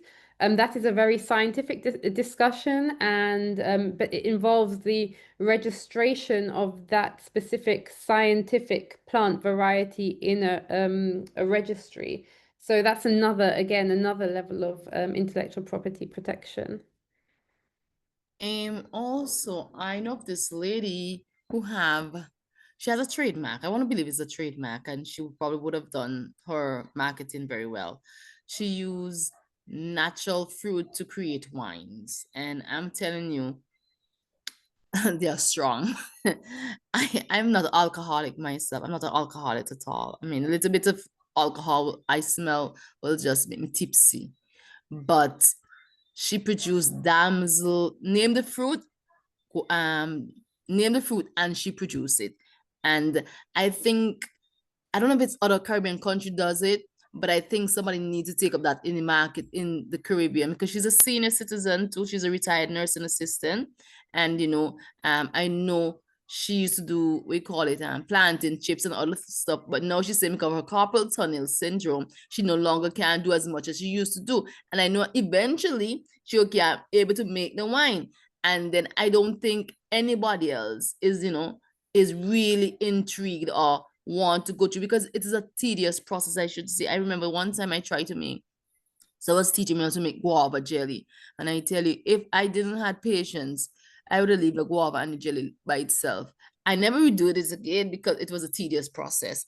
I now do floral arrangements. I do event planning. I'm now going to do edible flowers. So I market it into the hotel industry, among many other little things I'm trying to garner under my belt.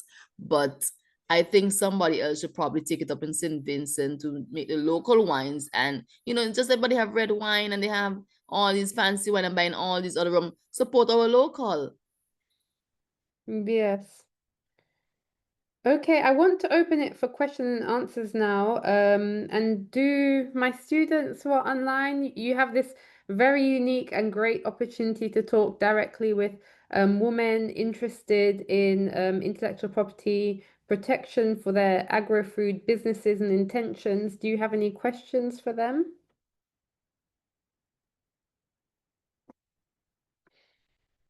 And equally, ladies who are online, Still, thank you. I see there's 134 of you still online.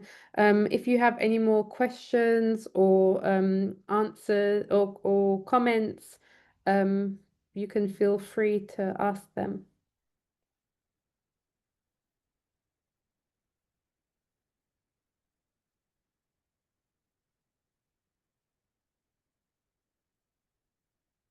And Kiana, just checking in, we're all good with all the polls? I am about to publish the results of number 2 and then launch the last one, number 3. Okay, perfect. Alessia, I see your hand is up. Hi, good evening again, everyone. Good evening, Dr. Williams. Okay, so my question surrounds, based on what I've been listening to, I think there is St. Vincent and the Grenadines and there is also St. Lucia in this meeting. And So, St. Kitts. oh, and St. Kitts and Nevis. Okay, great. So, in terms of St. Vincent and the Grenadines, I think they're the ones who said that their country doesn't have any GI.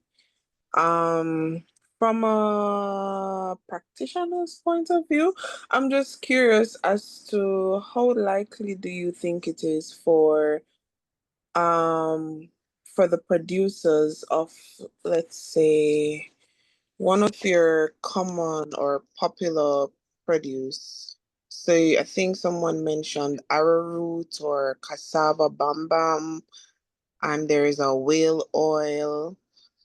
Yeah, I made a list. So I'm just wondering, like, how likely do you think um there would be like some harmony amongst the producers for the process to start? Because that's really where it starts with. Just to give you some guidance, um, there has to be some harmony amongst the producers. Our producers come together to determine what are the specifications. So what are the quality what qualities should this specific product have? Um, what is the reputation of this particular product? How is it should be produced? What under what conditions it should be produced? Is it like a specific whale that should be used to make the whale oil? Is it in a particular season? Like how long should the oil be heated for? Whatever the conditions are, what percentage of certain things should be applied to this particular product. So the concept of geographical indication, it's a technical one, but it also can be understood and it can be done once there is some harmony amongst the producers. So my question really is for the countries that don't have a GI as yet, how likely do you think it will be for your country or the producers of a particular good come together to really sit down, have a meeting, and iron out the different specifications of this particular product?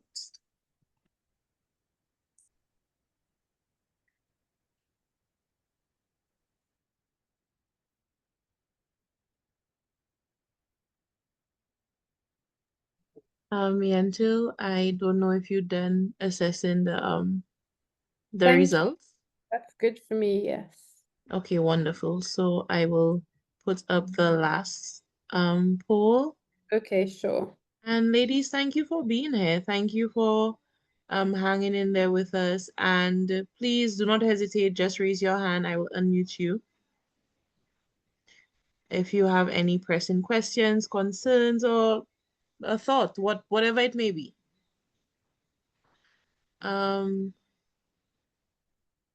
I'm seeing if we have anything in the chats. Yeah, and just in regards to the third question, my apologies that the poll only refers to St. Lucia, but if you can refer to your own individual country based on that list I showed, what do you think is your top priority in terms of registering a geographical indication? Say if you only had to choose one or three, name your top three that comes from either St. Lucia, St. Vincent, or St. Kitts. So just to underscore what Alicia has asked, and if there's anyone in the meantime who wants to come forward, again, with that question about Hotel Chocolat, I was always asking, is there a St. Lucian cocoa producers group? Is there a St. Lucian cocoa cooperative? Because it is this group that will organize itself and go forward and register a geographical indication. So, yeah, amongst the members who are online today, are you already part of producer groups or cooperatives all producing the same kind of things?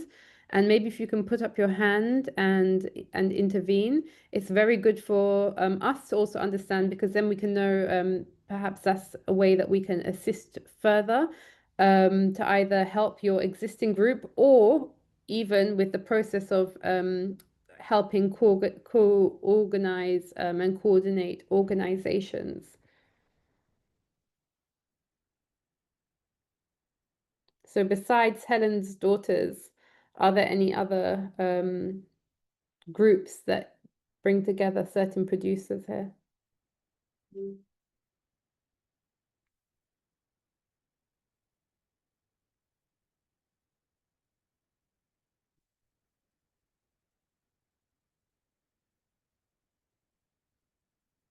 And if I can interpret the silence, what I would say is that maybe that's also a reason why, despite having the law, and if we go back to the earlier slides, despite having the law, there is perhaps maybe limited implementation of it because maybe we lack the organizational capacity within the region, and maybe it is like bigger companies and brands that already have that are well established and economically endowed that have already received geographical indications.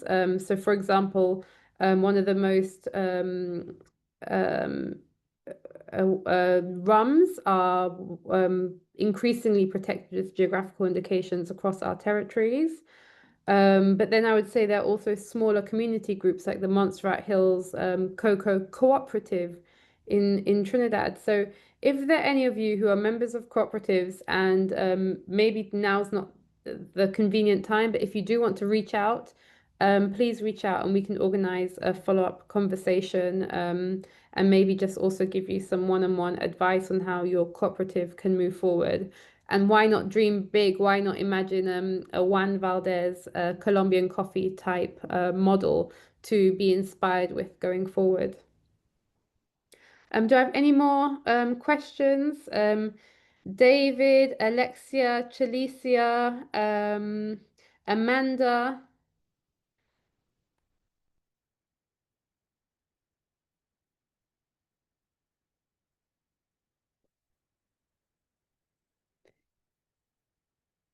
If not, Kiana, is the last poll over? Okay, I see Alicia. Hi, dear Dr. Williams. It's not a question, but just a recommendation. So for my Caribbean neighbors, because we like to have, we like to join together a lot of times. So just a recommendation that if you don't have a GI just yet, a good place to start, that Dr. Williams would have mentioned is a trademark, right? So you can register, for example, I think I heard someone mention CMOS, some purpose CMOS in Yeah. something, right? And it's being branded and it's in the supermarkets and that sort of thing. So like where you're two things. So where you have started using your product on a commercial scale or where you intend to use your product on a commercial level and you have developed your brand, your logo, right? So your brand can be the name, for example, Helen here, and also the logo that I'm seeing that comes with it. So the name and the logo, those two things can be registered as a trademark itself. Or if you just want to register the name of the particular item, you can register it as a trademark. So there's benefit in registering your intellectual property. So it may not be a GI. To reach to the threshold of a GI may take a lot more work, or will take a lot more work. However, as it relates to a trademark, you may have 10 or 15 different people doing purple CMOS, right? But what distinguishes your CMOS, purple CMOS, from another person's CMOS, that is what is will be considered your brand, and that brand can be trademarked. So if I can leave any word of advice to my Caribbean neighbors, is that protect your brand, protect your and you one way of doing so is by protecting it through a trademark, by applying for a trademark. All right, and that process is less I would say is, well, it's simpler than doing the GI process. However, there is value in protecting your product as a geographical indication as well. Thank you, Dr. Williams. Thank you so much for that very practical point that you made there. And I would really love to know, and I will check in with Keithlin and the team, how many ladies are looking to or will register trademarks after having come to this session. What I can say is that I recently spoke to a friend who is similar to you, running her business, and it was only after she was concerned that there was another business using a similar term to her. And I spoke to her about the work I do on IP and trademarks and geographical indications. And within 24 hours, she went and registered her business with a trademark. So I'm hoping that it could be as quick as a process for you all, but most of the guidelines are available online. Most of the forms are available online, so you can print it and then take it to your national intellectual property offices and get that process done. So at least you have trademarks to start with. So I see Melissa and Teresa have their hands up. You can ask your question. All right. Just something just dawned on me a little while ago. I was there. Someone I was looking at something said avocado. I was looking at something, and what popped in my head, what I heard, well, someone's presently using this, I don't know if it's the spoiled, and not really spoiled, but the ripe avocado that cannot really be thing. What they're doing now is to use it and make paste, as in scrub. They could use it to make herbal scrubs for your face and so forth. Also, there's also the avocado, the oil that comes from a seed. And we in St. Vincent, we throw our seed away.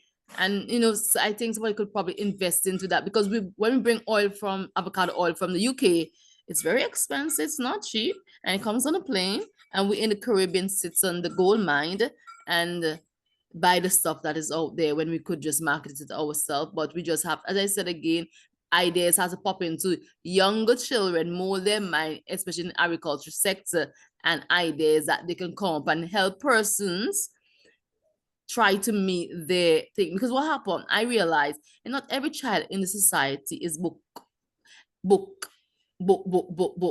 theoretically. So some people are practical and incorporate some of these practical skills into our own for the younger youths. They could develop into something great. It is just that you have to invest. And I mean, it's sad to see the generation no longer hold agriculture as like everybody want to be a lawyer, doctor, teacher, a politician, how to make money, but nobody don't want to go into the ground and work the ground. I don't know but I'm actually, farming is actually a female thing, was back in the days in agriculture, because the male went fishing. That is how I knew it.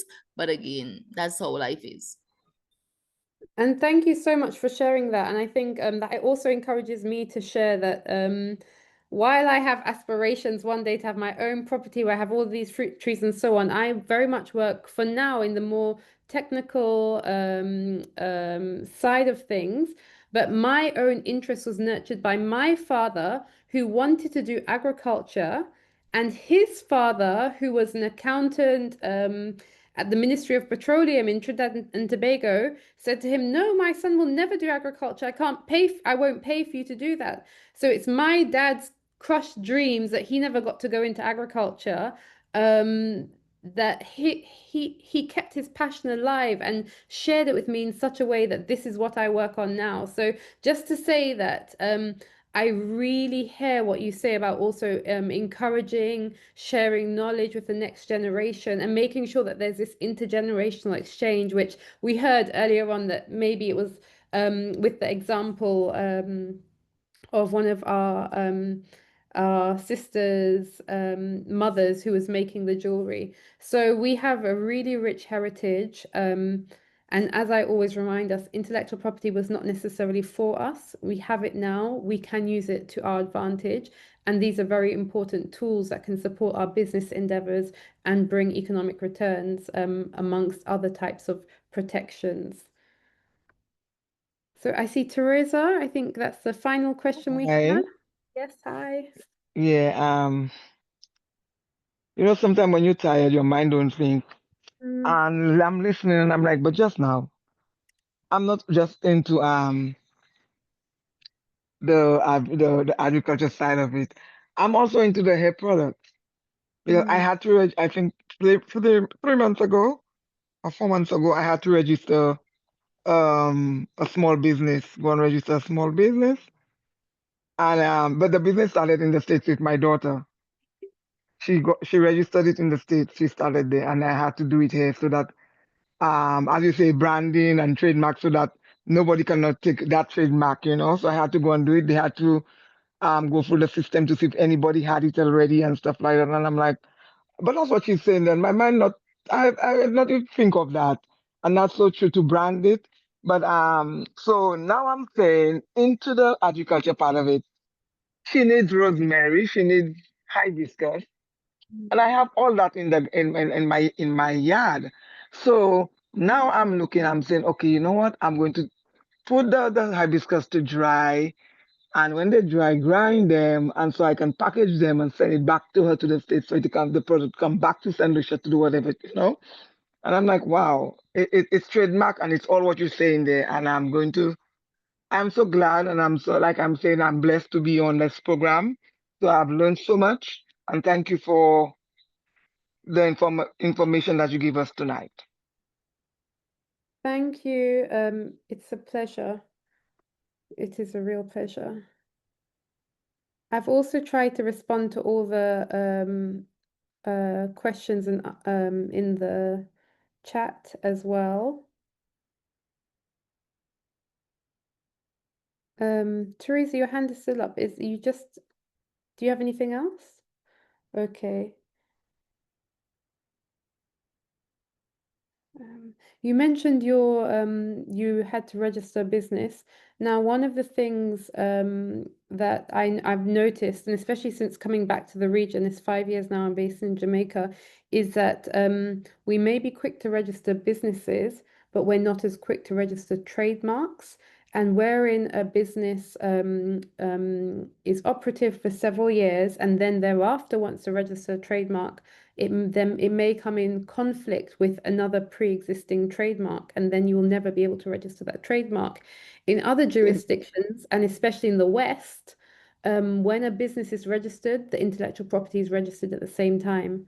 So what I would just say to all of you that are online, for those of you who have not yet registered your business, as you think about registering your business, think about that trademark, which is that brand protection, which is relevant for what you all do anyway. So think about that trademark. You can contact me, but you can also do your own searches online and see all the advantages of holding a trademark and the legal protections and benefits it gives you, besides protecting your brand and allowing for economic returns, but also allowing you, when you're ready to sell that brand, the fact that you have intellectual property is an advantage.